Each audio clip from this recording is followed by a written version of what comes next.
ലോകം ജനാധിപത്യത്തിൻ്റെ ഭാവിയെക്കുറിച്ചുള്ള ആശങ്കകൾ അനുദിനം പങ്കുവെച്ചുകൊണ്ടിരിക്കുന്ന ഒരു കാലത്താണ് നാം ജീവിക്കുന്നത്. ജനാധിപത്യം എന്ന പരികൽപ്പനയെ നാം ആഗോളതലത്തിൽ തന്നെ അതിൻ്റെ നിലനിൽപ്പിനെക്കുറിച്ചുള്ള ഒരു ആശങ്കയാണിത്.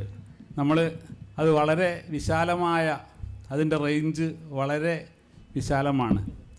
ആഗോളതലത്തിൽ തന്നെ ജനാധിപത്യം ഒരുപാട് വെല്ലുവിളികൾ നേരിട്ടുകൊണ്ടിരിക്കുന്നുണ്ട്. നമ്മൾ ലോകരാഷ്ട്രങ്ങളെ എടുത്തു നോക്കുകയാണെങ്കിൽ ഇപ്പോഴും ജനാധിപത്യ വ്യവസ്ഥിതിയിലേക്ക് പരിവർത്തനം നടത്തിയിട്ടില്ലാത്ത രാജ്യങ്ങൾ ഒരുപാടുണ്ട്. അതേപോലെ ജനാധിപത്യം പേരിനുണ്ടെങ്കിലും അതൊരു തരം സർവാധിപത്യത്തിൻ്റെ രൂപത്തിൽ നിലനിൽക്കുന്ന രാജ്യങ്ങളുണ്ട്. ഡെമോക്രസിയെ മെജോറിറ്റേറിയനിസവുമായി, അതായത് ഭൂരിപക്ഷ ആധിപത്യവുമായി, ജനാധിപത്യമാണോ ഭൂരിപക്ഷത്തിൻ്റെ ആധിപത്യമാണോ നിലനിൽക്കുന്നത് എന്ന് തിരിച്ചറിയാനാവാത്ത വിധത്തിൽ രണ്ടും കൂടിക്കലർന്ന് നിൽക്കുന്ന അന്തരീക്ഷം പല രാജ്യങ്ങളിലും നിലനിൽക്കുന്നുണ്ട്. ഇപ്പം ജനാധിപത്യം എന്ന സങ്കല്പവും അതിൻ്റെ പ്രയോഗവും എത്രത്തോളം ഫലപ്രദമായി ലോകത്ത് നിലനിൽക്കുന്നു, ഭാവിയിൽ ഈ ജീവിതക്രമം എത്രമാത്രം ഫലപ്രദമായി നിലനിൽക്കും എന്ന ആശങ്കയാണ് ഇന്ന് ആഗോളതലത്തിൽ തന്നെ പങ്കുവെക്കപ്പെടുന്നത്. ഇന്ത്യൻ അവസ്ഥയിൽ ഇപ്പോൾ അത് വളരെ പ്രസക്തമായ പല ചോദ്യങ്ങൾക്കും വഴിവെച്ചിട്ടുമുണ്ട്. ഇവയെല്ലാം വിലയിരുത്തിക്കൊണ്ട് ജനാധിപത്യത്തിന് ആഗോളതലത്തിലും ഇന്ത്യൻ സാഹചര്യത്തിലും എങ്ങനെയാണ് നിലനിൽക്കാൻ കഴിയുക, അതിൻ്റെ ഭാവി എന്താണ് എന്നുള്ള ഒരു ആശങ്കയാണ് നിലനിൽക്കുന്നത്. അപ്പോൾ ജനാധിപത്യത്തിൽ അധിഷ്ഠിതമായ ജീവിതക്രമം അത് ചോദ്യം ചെയ്യപ്പെട്ടുകൊണ്ടിരിക്കുന്ന ആഗോളാവസ്ഥയെ വിശകലനം ചെയ്തുകൊണ്ടായിരിക്കും ഈ സെഷനിൽ പങ്കെടുക്കുന്ന ആളുകൾ അതിൻ്റെ ഇന്ത്യൻ സാഹചര്യങ്ങളെ കൂടി വിലയിരുത്തുക. നമുക്കറിയാം, ജനാധിപത്യ വ്യവസ്ഥകൾ നിലനിന്നിരുന്ന യൂറോപ്യൻ രാജ്യങ്ങളിൽ പോലും ഇപ്പോൾ ഫാസിസ്റ്റ് പ്രവണതകൾക്ക് ആക്കം വർദ്ധിച്ചുകൊണ്ടിരിക്കുകയാണ്. ഫ്രാൻസിൽ മിസ്സിസ് ലെപ്പനിൻ്റെ നേതൃത്വത്തിലുള്ള ദേശീയവാദികൾ സ്വാധീനം നേടി വരുന്നു. ജർമ്മനിയിൽ നവനാസിസം അതിൻ്റെ യഥാർത്ഥ മുഖം വീണ്ടെടുത്തുകൊണ്ടിരിക്കുന്നു. ഇംഗ്ലണ്ടിൽ കുടിയേറ്റക്കാർക്കെതിരായുള്ള തീവ്ര വംശീയത രൂപപ്പെട്ടു വരുന്നു. അമേരിക്കയിലും ഭൂരിപക്ഷാധിപത്യത്തിൻ്റെ ബലത്തിൽ ജനാധിപത്യ വിരുദ്ധമായ നീക്കങ്ങൾ ഉണ്ടായി വരുന്നു. ഇതിനെല്ലാം എതിരിൽ ജനാധിപത്യപരമായ മുന്നേറ്റങ്ങളും ഇന്ന് സംഭവിച്ചുകൊണ്ടിരിക്കുന്നുണ്ട്. പ്രതിഷേധങ്ങളും ചെറുത്തുനിൽപ്പുകളും സംഭവിക്കുന്നുണ്ട്. ഇന്ത്യൻ അവസ്ഥയിലും ജനങ്ങൾ ഭൂരിപക്ഷം നൽകി തിരഞ്ഞെടുത്ത രാഷ്ട്രീയ പ്രസ്ഥാനങ്ങൾ ആ ഭൂരിപക്ഷത്തിൻ്റെ ബലത്തിൽ ജനങ്ങളുടെ ജനാധിപത്യാവകാശങ്ങളെ ഹനിച്ചുകൊണ്ടിരിക്കുന്ന ഒരു കാഴ്ചയാണുള്ളത്. അപ്പോൾ ലോകാടിസ്ഥാനത്തിലുള്ള അവസ്ഥയും ഇന്ത്യൻ അവസ്ഥയും ചേർത്ത് വെച്ചുകൊണ്ട് ജനാധിപത്യം എന്ന ജീവിതക്രമത്തിന് അതിൻ്റെ ഭാവി എങ്ങനെയായിരിക്കും സാക്ഷാത്കരിക്കാൻ കഴിയുക എന്ന മൗലികമായ പ്രശ്നമാണ് ഇവിടെ ചർച്ച ചെയ്യപ്പെടുക. ആദ്യമായി ഈ വിഷയത്തെക്കുറിച്ച് ശ്രീ കെ വേണു സംസാരിക്കും.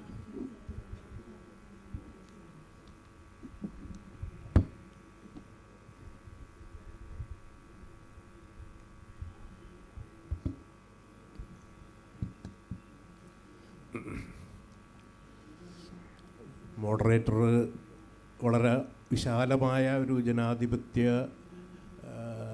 എന്താ പറയുക സങ്കല്പത്തെക്കുറിച്ച്, ആശയത്തെക്കുറിച്ചാണ് പറഞ്ഞിരിക്കുന്നത്. അങ്ങനെയുള്ള ഒരു വിപുലമായ ചർച്ച നടത്താനുള്ള സമയം നമ്മുടെ കയ്യിലില്ല.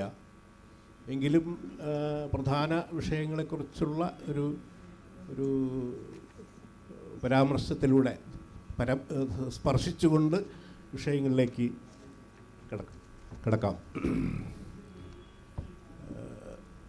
ജനാധിപത്യം എന്നത് പലപ്പോഴും പൊതുവിൽ നമ്മുടെ രാഷ്ട്രീയ തലത്തിൽ ചർച്ച ചെയ്യുമ്പോൾ അത് ഭരണകൂട രൂപം എന്ന രീതിയിലാണ് പൊതുവിൽ ചർച്ച ചെയ്യപ്പെടുന്നത്, രാഷ്ട്രമീമാംസകരുടെ ഇടയിലൊക്കെ തന്നെ.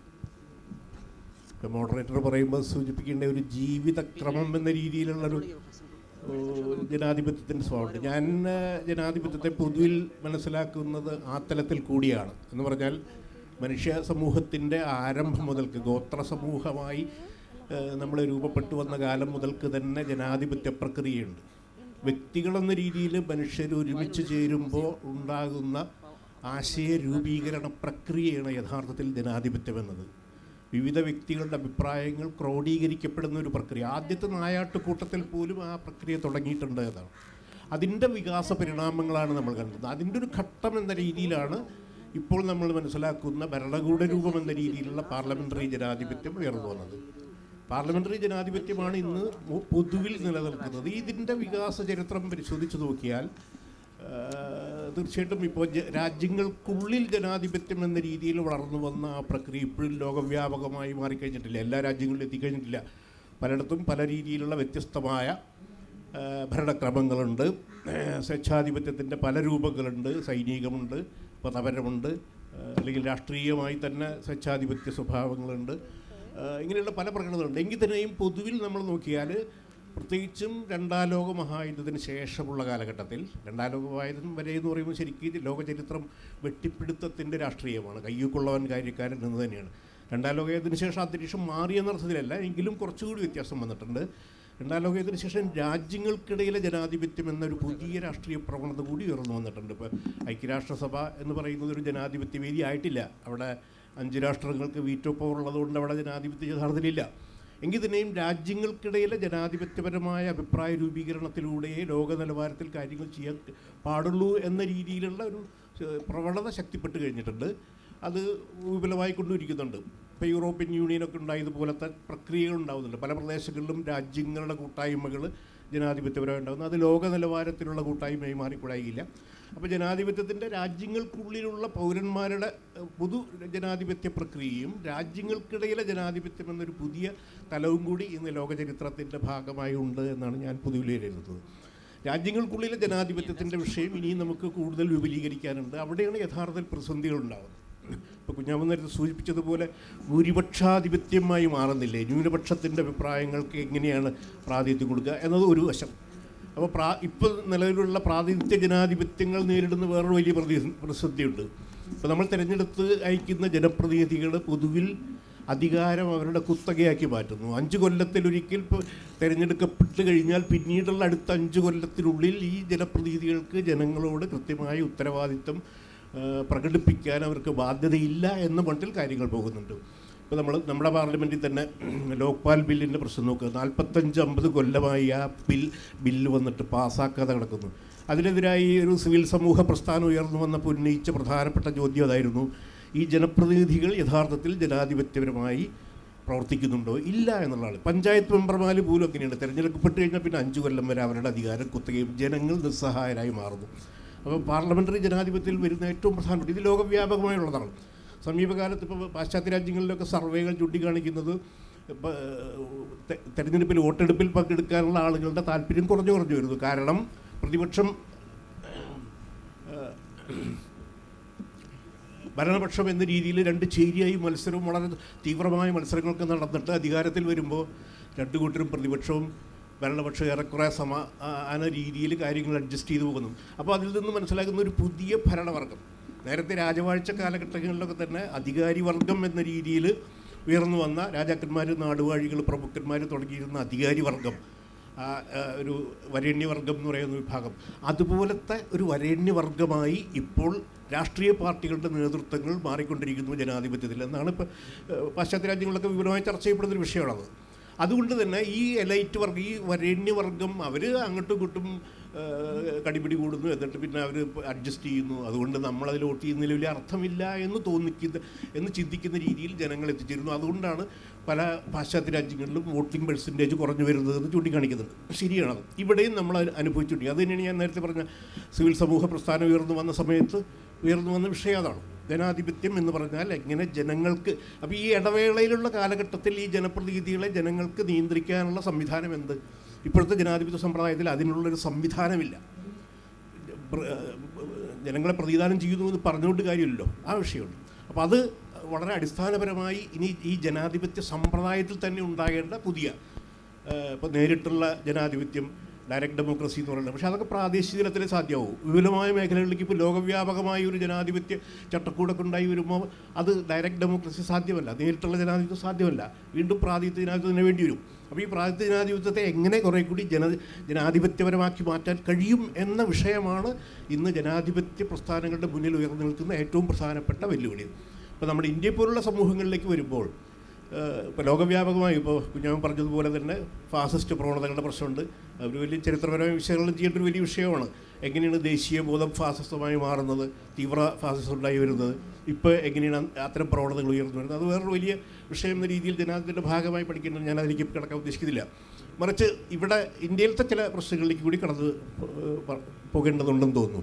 ജനാധിപത്യം എന്ന് പറയുന്ന അടിസ്ഥാനപരമായും മതേതരത്വം കൂടിയാണ്. മതേതരത്വ സമൂഹത്തിലല്ലാതെ ജനാധിപത്യം സാധ്യമല്ല. അപ്പോൾ പാർലമെൻ്ററി ജനാധിപത്യം ലോകവ്യാപകമായി ഉയർന്നു വന്ന കാലഘട്ടങ്ങളിൽ മുഴുവൻ തന്നെ ഈ മാറ്റമുണ്ടായി വന്നു. മതേതരത്വവും ജനാധിപത്യവും ഒരുമിച്ചാണ് ദേശീയ രാഷ്ട്രങ്ങളിൽ നിന്നുള്ള പുതിയ രാഷ്ട്രസങ്കല്പത്തിലേക്ക് വന്നത്. കാരണം ഇത് പരസ്പര ബന്ധിതമാണ്. അപ്പോൾ നമ്മൾ ഇന്ത്യ നേരിടുന്ന പ്രധാന വിഷയം മതാധിഷ്ഠിത രാഷ്ട്രീയത്തിൻ്റെ വളർച്ചയാണ്. അത് വളരെ അപകടകരമാണ്. ആ മതാധിഷ്ഠിത രാഷ്ട്രീയം വന്നു കഴിഞ്ഞാൽ പിന്നെ അവിടെ ജനാധിപത്യം സാധ്യമല്ല. ഒരു മതവിഭാഗത്തിന് മേധാവിത്വം ലഭിക്കുന്നു, മറ്റുള്ളവർ രണ്ടാം കിടക്കാരായി മാറുന്നു എന്നുള്ള വിഷയമാണ് മതാധിഷ്ഠിത ഭരണകൂടം നേരിടുന്ന പ്രശ്നം. അതിപ്പോൾ ലോകവ്യാപകമായി ആ വിഷയം നിലനിൽക്കുന്നുണ്ട്. ലോകവ്യാപകമായി ഇപ്പോൾ ഇസ്ലാമിക് സ്റ്റേറ്റ് എന്നുള്ള വിഷയം വന്നിട്ട് IS എന്നുള്ളൊരു പ്രസ്ഥാനം ഒരു പാൻ ഇസ്ലാമിക് എന്ന രീതിയിലുള്ളൊരു മതാധിഷ്ഠിത രാഷ്ട്രീയത്തിൻ്റെ പ്രശ്നമാണ് ഉയർത്തിക്കൊണ്ടുവരുന്നത്. അതിനെതിരായി എന്ന രീതിയിലുള്ള വലിയ അതിക്രമങ്ങൾ വേറെ നടക്കുന്നു. അത് വേറെ പ്രശ്നം. അതൊരു വശത്ത്. അതിൻ്റെ തന്നെ മറ്റൊരു രൂപമാണ് ഇന്ത്യയിൽ ഹിന്ദു മതാധിഷ്ഠിതമായ രാഷ്ട്രീയം എന്നുള്ള രീതിയിൽ ഉയർന്നു വരുന്നത്. ഇതിനെ എങ്ങനെ നേരിടുന്നു എന്നുള്ള പ്രശ്നമുണ്ട്. ഇന്ത്യൻ സാഹചര്യത്തിൽ ഇതിന് വേറൊരു പ്രത്യേകതയുണ്ട്. അത് വെറും ഒരു മതാധിഷ്ഠിത മേധാവിത്വമല്ല, ആധിപത്യത്തിൻ്റെ വിഷയം കൂടിയാണ്. കാരണം ഇന്ത്യയിലെ ജാതി വ്യവസ്ഥയുടെ ഘടനയുമായി ബന്ധപ്പെട്ടുകൊണ്ട് ജാതി വ്യവസ്ഥ അടിസ്ഥാനപരമായി ജനാധിപത്യ വിരുദ്ധമായൊരു ഘടനയാണ്. ആ ഘടനയുടെ തുടർച്ച എന്ന രീതിയിലുള്ള സവർണാധിപത്യത്തെ വിഷയമുണ്ട്. അതുകൊണ്ട് തന്നെ ഇന്ത്യൻ മതാധിഷ്ഠിത ഫാസിസത്തെ നേരിടുന്നതിന് അംബേദ്കർക്ക് ഉന്നയിച്ചതുപോലുള്ള സമീപനം ആവശ്യമായി വരുമെന്ന് കരുതുന്ന ഒരാളാണ് ഞാൻ. എന്ന് പറഞ്ഞാൽ സവർണ മേധാവിത്വത്തിനെതിരായി ഹിന്ദു സമൂഹത്തിലെ തന്നെ അവർണ ദളിത് വിഭാഗങ്ങളുടെ ചെറുത്തുനിൽപ്പ്. ഇപ്പോൾ നമ്മൾ UP-യിലും ബീഹാറിലും കണ്ടുകൊണ്ടിരിക്കുന്നത് അത്തരമൊരു ചെറുത്തുനിൽപ്പിൻ്റെ പ്രസക്തിയാണ്. ഹിന്ദുത്വ രാഷ്ട്രീയത്തെ സവർണ രാഷ്ട്രീയമായി ഒതുക്കി നിർത്താനും ഭൂരിപക്ഷം വരുന്ന ഹിന്ദുക്കൾക്ക് ഈ സവർണ മേധാവിത്വത്തിനെതിരായി വോട്ട് ചെയ്യാനും കഴിയുന്നൊരവസ്ഥയുണ്ട്. അത് അഖിലേന്ത്യാ തലത്തിൽ ഇതൊന്നും ഉണ്ടായിട്ടില്ല. ഇന്ത്യയിലെ കോൺഗ്രസും കമ്മ്യൂണിസ്റ്റും ഉൾപ്പെടെയുള്ള ജനാധിപത്യ മേഖലയിൽ പ്രവർത്തിക്കുന്നു എന്ന് പറയുന്ന രാഷ്ട്രീയ പാർട്ടികൾക്ക് ഈ വിഷയം കൈകാര്യം ചെയ്യാൻ ഒരിക്കലും കഴിഞ്ഞിട്ടില്ല. അവർ മതേതരത്വത്തെ ഒരു അമൂർത്തമായൊരു സങ്കല്പത്തിൽ രീതി, ജാതി മത ചിന്തകൾക്കൊക്കെ അതീതമായ ഒന്ന്. പക്ഷേ യഥാർത്ഥത്തിൽ ജാതിപരവും മതപരവും സാമൂഹികമായുള്ള അനവധി വിഭജനങ്ങൾക്കിടയിലാണ് മനുഷ്യൻ ജീവിക്കുന്നത്. അതാണ് ഇപ്പോൾ ഉയർന്നു വരുന്നത്. അതിൻ്റെ പ്രശ്നങ്ങളാണ് ഇപ്പോൾ UP-യിലും ബീഹാറിലൊക്കെ കണ്ടുകൊണ്ടിരിക്കുന്ന രാഷ്ട്രീയ പ്രക്രിയയിൽ കാണുന്നത്. അപ്പോൾ ഇന്ത്യൻ ഫാസിസത്തെ നേരിടുന്നതിന് എന്തൊക്കെ സമീപനങ്ങൾ വേണം എന്നുള്ളത് വളരെ വിശദമായി തന്നെ ചർച്ച ചെയ്യപ്പെടേണ്ട ഒരു വിഷയമാണ്. അത് കഴിയുമെന്ന് തന്നെ എനിക്ക് കരുതുന്നു. ഞാൻ വേറൊരു കാര്യം കൂടി ചൂണ്ടിക്കാണിക്കുന്നത്, ആഗോളതലത്തിൽ പരിശോധിച്ച് വരുമ്പോൾ ഒരു പ്രധാന കാര്യം ചൂണ്ടിക്കാണിക്കാനുള്ളത്, മൊത്തത്തിൽ ജനാധിപത്യ പ്രവണത മുന്നോട്ട് പോകുന്നു എന്ന് തന്നെയാണ് ഞാൻ കാണുന്നത്. ഫാസിസവും ഈ വംശീയ മേധാവിത്വമൊക്കെ ഇടയ്ക്കിടയ്ക്ക് പൊന്തി വരുന്നുണ്ടെങ്കിലും ജനാധിപത്യ പ്രക്രിയ തന്നെയാണ് ചരിത്രത്തിൽ മുന്നോട്ട് പോയിക്കൊണ്ടിരിക്കുന്നത്. ആ ജനാധിപത്യ പ്രക്രിയയുടെ ഭാഗമായി മതേതരവൽക്കരണം എന്നുള്ളത് പ്രധാനമാണ്. മതങ്ങളുടെ ജനാധിപത്യവൽക്കരണം എന്നുള്ള വിഷയമാണ് അവിടെ ഉയർന്നു വരുന്നത്. ക്രിസ്തുമതം വലിയൊരു പരിധിവരെ മതേതരത്വ രാഷ്ട്രീയമായിട്ട് പൊരുത്തപ്പെടുകയുണ്ടായി. ഇസ്ലാം ഹിന്ദു മതം പോലുള്ള ബുദ്ധമതത്തിൻ്റെ പിന്നെ അങ്ങനത്തെ ഒരു വലിയ രാഷ്ട്രീയാധിപത്യത്തിൻ്റെ പ്രശ്നമില്ല, എങ്കിലും അതുണ്ട്. പ്രധാനമായും ഇസ്ലാം ഹിന്ദു രണ്ട് മതങ്ങളാണ് പൗരസ്ത്യ ലോകങ്ങളിൽ നിലനിൽക്കുന്നത്. അവരെപ്പോഴും ജനാധിപത്യവൽക്കരിക്കുന്നതിലേക്ക് പടിപടിയായി ഇപ്പോൾ ഇസ്ലാമിക മേഖലയിൽ വളരെ ബുദ്ധിമുട്ടുണ്ട്. പക്ഷേ അവിടെ നടക്കുന്നുണ്ട് ജനാധിപത്യവൽക്കരണം എന്നുള്ളത് നമുക്ക് കാണാൻ കഴിയും. പല രാജ്യങ്ങളിലും ജനാധിപത്യ മതേതര രാഷ്ട്രീയം ഉയർന്നു വന്നിട്ടുണ്ട് ഇസ്ലാം സമൂഹങ്ങളിൽ തന്നെ. ആ പ്രവണത അല്പം സ്ലോ ആണെന്ന് മാത്രമേ ഉള്ളൂ. പക്ഷെ അത് വന്നേ പറ്റൂ എന്ന് കരുതുന്ന ഒരാളാണ് ഞാൻ. അതുപോലെ തന്നെ ഹിന്ദു സമൂഹത്തിനുള്ളിലും ജനാധിപത്യവൽക്കരണം ആവശ്യമാണ്. ഇപ്പോൾ തന്നെ ഇന്ത്യയിലെ ഹിന്ദു സമൂഹത്തിൽ ഞാൻ നേരത്തെ പറഞ്ഞ പോലെ ബഹുഭൂരിപക്ഷവും ഈ സവർണഫാസിസത്തെ എതിർക്കുന്നവർ തന്നെയാണ്.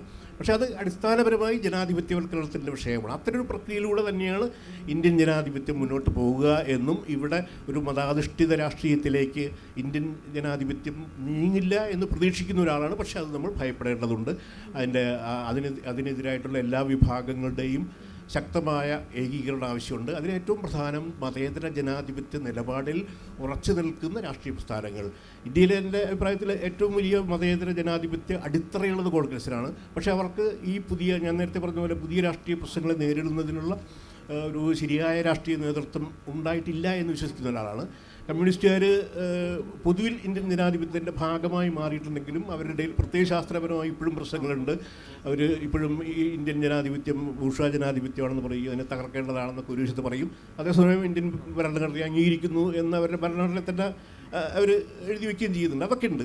അപ്പോൾ പോലും ഞാൻ പറയുന്ന ഇന്ത്യൻ ജനാധിപത്യത്തെ മതേതരത്വത്തെ സംരക്ഷിക്കണമെങ്കിൽ കർക്കശമായ മതേതര ജനാധിപത്യ നിലപാട് സ്വീകരിച്ചുകൊണ്ട് ഇന്ത്യൻ സാഹചര്യങ്ങളിലെ ഈ ജാതിവർണ്ണ പ്രശ്നങ്ങൾ കൂടി ഉൾപ്പെടെ കൈകാര്യം ചെയ്യാൻ കഴിയുന്ന ഒരു രാഷ്ട്രീയ പ്രസ്ഥാനങ്ങളുടെ രാഷ്ട്രീയ ഏകീകരണം, വ്യത്യസ്ത വീക്ഷണങ്ങളൊക്കെ ഉള്ളപ്പോൾ തന്നെ ഒരുമിച്ച് നിൽക്കാൻ കഴിയുന്നവർ മുഴുവൻ ഒരുമിച്ച് നിന്നുകൊണ്ടുള്ള ഒരു വലിയ രാഷ്ട്രീയ മതേതര ജനാധിപത്യ മുന്നേറ്റം അടിയന്തര ആവശ്യമായി നിൽക്കുന്ന ഒന്നാണ്. അതിനുവേണ്ടിയുള്ള ശ്രമങ്ങൾ നടക്കുന്നു എന്നുള്ളത് നമ്മൾ കാണുന്നുണ്ട്. പക്ഷേ ഇപ്പോൾ UP പോലുള്ള ഒരു നിർണായക സംസ്ഥാനത്തിൽ പോലും എല്ലാ വിഭാഗങ്ങൾക്കും മതേതര ജനാധിപത്യത്തിന് വേണ്ടി നിൽക്കുന്നവർക്ക് ഒരുമിച്ച് നിൽക്കാൻ പറ്റുന്നില്ല. അതുകൊണ്ടാണ് മറുപക്ഷം ജയിക്കാനിടയാവുന്നത്. 30-32% വോട്ട് കിട്ടിയ ഒരു പാർട്ടിക്ക്, ഒരു ശക്തിക്ക് ജയിക്കാമെന്നുള്ളൊരവസ്ഥയിൽ മറ്റുള്ളവർ ഭിന്നിച്ച് നിൽക്കുന്നു എന്നുള്ള ആവശ്യമുണ്ട്. അപ്പോൾ ഇന്ത്യൻ ജനാധിപത്യ അർത്ഥത്തിൽ നേരിടുന്നത് വലിയ വെല്ലുവിളികളാണ്. അതിനെയൊക്കെ നേരിടാനുള്ള ഒരു അന്തരീക്ഷത്തിലേക്കാണ് നമ്മുടെ സമൂഹം നീങ്ങുന്നത് എന്ന് കരുതാം. അത്തരം ഒരു സന്ദർഭത്തിൽ ഇതുപോലുള്ളൊരു നല്ല വളരെ പ്രധാനപ്പെട്ട വിഷയത്തെക്കുറിച്ചുള്ള ചർച്ച നടത്തിയ സംഘാടകരെ അഭിനന്ദിച്ചുകൊണ്ട് നിർത്തുന്നു. നമസ്കാരം.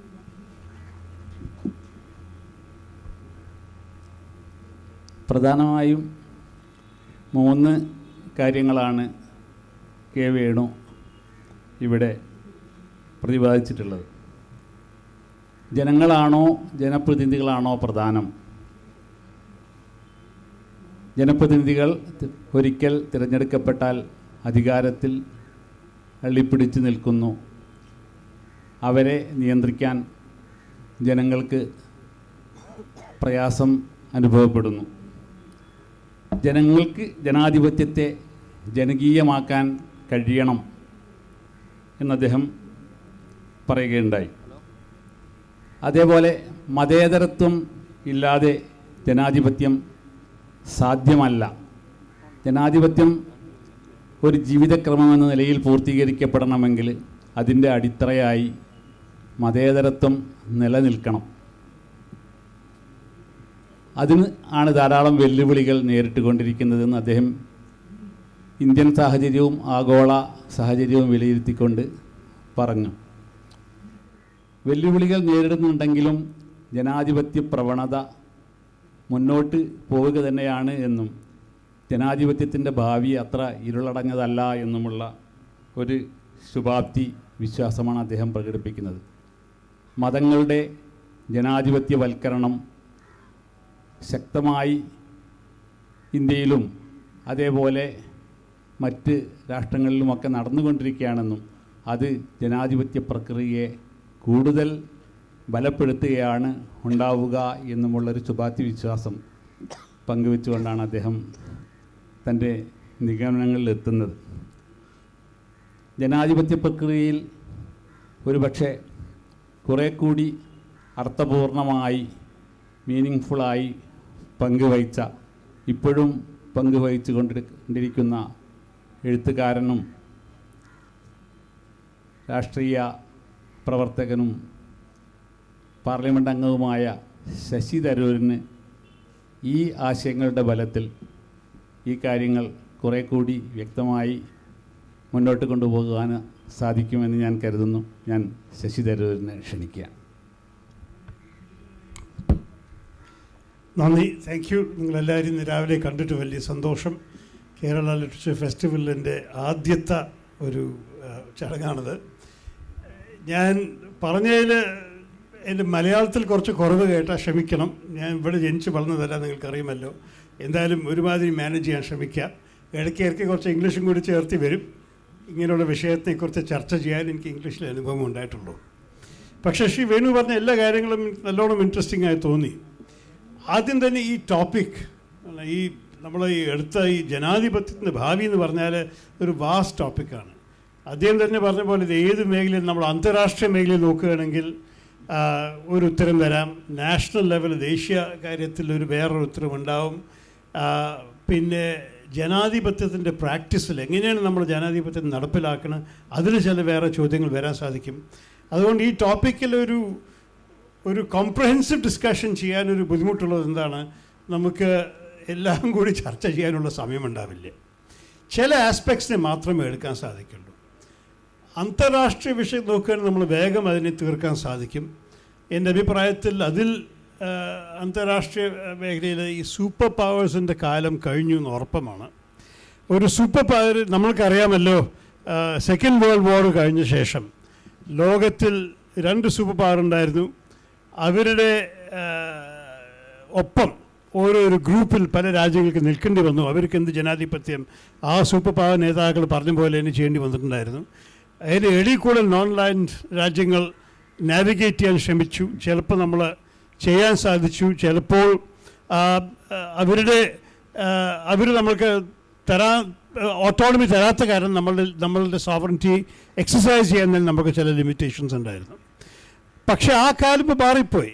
ആദ്യം 1990 മുതൽക്ക് ഈ സോവിയറ്റ് യൂണിയൻ്റെ വീഴ്ച കഴിഞ്ഞ ശേഷവും ബെർലിൻ വാൾ വീണ ശേഷവും രണ്ടാമത്തെ സൂപ്പർ പവർ ഉണ്ടായിരുന്നില്ല.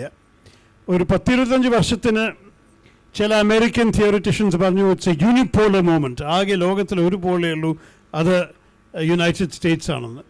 ഇപ്പോൾ ആ കാലവും കഴിഞ്ഞു. ഇപ്പോൾ ചൈന നല്ലോണം ശക്തി കൂടിയിട്ടുണ്ട്. സാമ്പത്തിക കാര്യത്തിലും എക്കണോമിക്കലി പർച്ചേസിങ് പാരിറ്റി നോക്കുകയാണെങ്കിൽ അമേരിക്കയുടെ ശക്തി എത്താറായി. എക്കണോമിക്കലി, മിലിറ്ററിലി അവർ അതുവരെ എത്തിയിട്ടില്ലെങ്കിലും കൂടി അവരുടെ കപ്പാസിറ്റി കൂടി വരുന്നുണ്ട്. അപ്പോൾ ഒരേ സമയത്ത് പല രാജ്യങ്ങളുടെ ശക്തി കൂടുന്നുണ്ട്. ഇവിടെ നമ്മുടെയും ചില ആഫ്രിക്കൻ രാജ്യങ്ങൾ, ചില യൂറോപ്യൻ രാജ്യങ്ങൾക്കും ഒരു ക്രെഡിബിൾ കപ്പാസിറ്റി ഉണ്ട്. അതുകൊണ്ട് ഒരു രാജ്യം ലോകത്തിനെ ഡോമിനേറ്റ് ചെയ്യാൻ സാധിക്കുന്ന ആ ലോകം മാറിപ്പോയി. 2 രാജ്യങ്ങൾ ലോകത്തിനെ ഭിന്നിക്കാനുള്ള സാധ്യതയും ഇപ്പോൾ കുറഞ്ഞു കഴിഞ്ഞു. അതുകൊണ്ട് നമുക്ക് ധൈര്യത്തോടെ പറയാം, ഇപ്പോൾ വരാൻ പോകുന്ന ഭാവിയിൽ അന്താരാഷ്ട്രീയ മേഖലയിൽ കൂടുതൽ ജനാധിപത്യം കാണും. ഐക്യരാജ്യസഭയിൽ ശ്രീ വേണു പറഞ്ഞ പോലെ അവിടെ 5 രാജ്യങ്ങൾക്ക് വീറ്റോ ഉണ്ട്, അത് വേഗം മാറാൻ പോകുന്നില്ല. പക്ഷേ പല കാര്യങ്ങൾക്കും വീറ്റോ ഇല്ലാണ്ട് മറ്റേ രാജ്യങ്ങൾക്കും അവരുടെ അഭിപ്രായങ്ങളെ ജയിപ്പിക്കുക.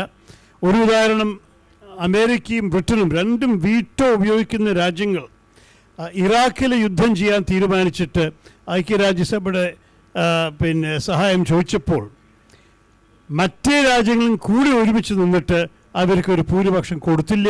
അതുകൊണ്ട് ഐക്യരാജ്യസഭയുടെ പിന്തുണയും വോട്ടും ഇല്ലാണ്ടാണ് ഇറാഖ് യുദ്ധം അവർ ആരംഭിക്കേണ്ടി വന്നത്.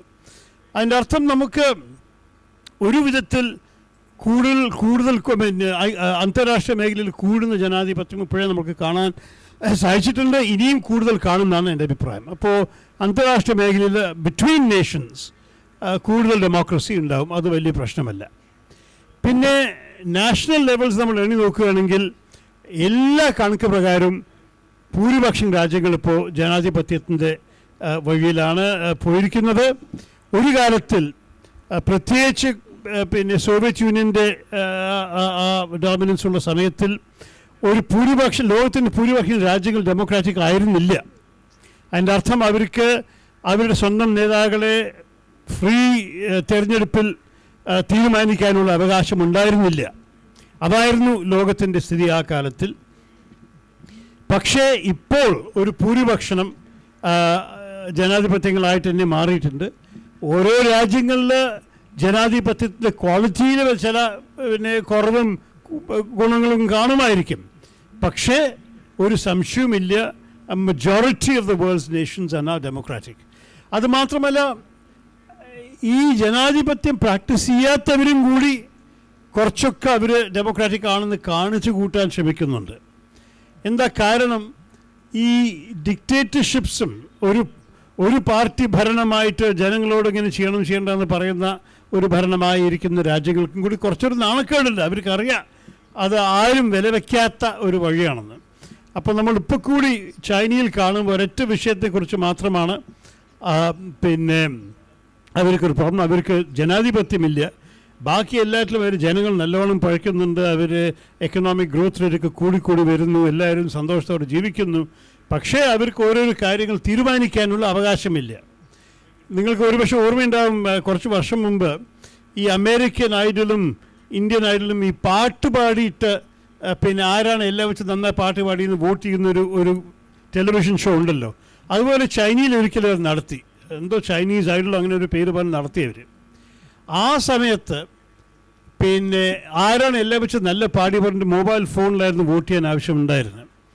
ഒരു 10-20 കോടി ചൈനക്കാരെ ബെസ്റ്റ് സിംഗറിന് വേണ്ടി വോട്ട് ചെയ്തു. കമ്മ്യൂണിസ്റ്റ് പാർട്ടിക്ക് ഭയങ്കര ഭയം വന്നു. അവർ ഉടനെ ആ കോമ്പറ്റീഷനെ നിർത്തി ആ ഷോയിനെ ക്യാൻസൽ ചെയ്യിപ്പിച്ചു. ഇനി ജനങ്ങൾ എല്ലാം വെച്ച് നല്ല പാട്ടുകാർക്കും വേണ്ടി വോട്ട് ചെയ്യാൻ പാടില്ല എന്ന് പറഞ്ഞിട്ട് അവർ ഭയമായിരുന്നു. ആ സ്വഭാവം ജനങ്ങളുടെ മനസ്സിൽ വന്നു കഴിഞ്ഞാൽ പിന്നെ അടുത്ത രാഷ്ട്രീയത്തിലും വോട്ട് ചെയ്യാൻ നിർബന്ധിക്കും അവരെന്ന്. അപ്പോൾ അതാണ് ചൈനയുടെ വലിയൊരു കുറവ്. പക്ഷേ ചൈന ഒഴിച്ചാൽ നമുക്ക് കൂടുതൽ രാജ്യങ്ങളെ കാണാൻ സാധിക്കില്ല ഇങ്ങനെ ജനാധിപത്യമില്ലാത്ത. ചില രാജാക്കൾ ഭരിക്കുന്ന രാജ്യങ്ങളിലും കൂടി രാജാക്കളുടെ താഴെ ഒരു സിവിലിയൻ ഗവൺമെൻറ്റിൻ്റെ തിരഞ്ഞെടുപ്പാണ് അവർ നടത്തുന്നത്. അപ്പോൾ അതൊക്കെയാണ് നമ്മൾ ഗ്ലോബൽ ലെവലിൽ കാണുന്നത്. പിന്നെ നമ്മളുടെ ഇന്ത്യയെക്കുറിച്ച് നമ്മൾ കുറച്ച് പ്രത്യേകിച്ചും കൂടി ആലോചിക്കണം. ഇന്ത്യയുടെ ജനാധിപത്യം എങ്ങനെ നടക്കുന്നു? ശ്രീ വേണു ഏറ്റെടുത്ത ഒരു വിഷയം വലിയ ഒരു മഹത്തമായ ഒരു വിഷയമാണ്. ജനങ്ങളാണ് പ്രധാനം, ജനപ്രതിനിധികൾക്കാണോ ഒരു അവകാശം? ഈ വിഷയം ആദ്യം 1771 ബ്രിട്ടീഷ് MP-യും ഫിലോസഫറും എഴുത്തുകാരനുമായ എഡ്വേർഡ് ബർക്ക് അദ്ദേഹത്തിൻ്റെ speech to the electors of Bristol നിങ്ങൾ ഗൂഗിളിൽ നോക്കിക്കോളൂ. അതിലാണ് ഈ വിഷയത്തിന് അദ്ദേഹം ആദ്യം സൂചിപ്പിച്ചത്. അദ്ദേഹത്തിൻ്റെ പ്രോപ്പോസിഷൻ എന്തായിരുന്നു? അദ്ദേഹം പറഞ്ഞു, നിങ്ങളാണ് എന്നെ തിരഞ്ഞെടുപ്പിക്കുന്നത്, ഞാൻ നിങ്ങളുടെ പ്രതിനിധിയാണ്. പക്ഷെ നിങ്ങൾ എന്നെ തിരഞ്ഞെടുത്തപ്പെടുത്തിയ ശേഷം നിങ്ങൾ എന്നെ എടുക്കുന്നത് എൻ്റെ ബുദ്ധിയും എൻ്റെ അറിവും എൻ്റെ കഴിവും നിങ്ങളുടെ പേരിൽ ഉപയോഗിക്കാനാണ്. അപ്പോൾ അത് കഴിഞ്ഞിട്ട് നിങ്ങൾ എന്നോട് പറയരുത് ഞാൻ എങ്ങനെ വോട്ട് ചെയ്യേണ്ടത്, എങ്ങനെ പ്രസംഗിക്കേണ്ടത്, ഏത് വിഷയത്തിൽ എന്ത് സ്ഥാനം എടുക്കേണ്ടത്. അത് എൻ്റെ കഴിവ് പോലെ കാണണം. നിങ്ങൾ എന്നെ ഇഷ്ടപ്പെട്ടില്ലെങ്കിൽ 5 വർഷം കഴിഞ്ഞ് എന്നെ ആദ്യം മാറ്റിക്കോളൂ. പക്ഷേ എന്നെ ഒരിക്കൽ തിരഞ്ഞെടുത്ത് കഴിഞ്ഞാൽ നിങ്ങളുടെ അവകാശം അവിടെ നിന്നു, എൻ്റെ അവകാശമാണ് എൻ്റെ ബുദ്ധി ഉപയോഗിച്ചിട്ട് ഓരോരോ സ്ഥാനമെടുക്കാൻ.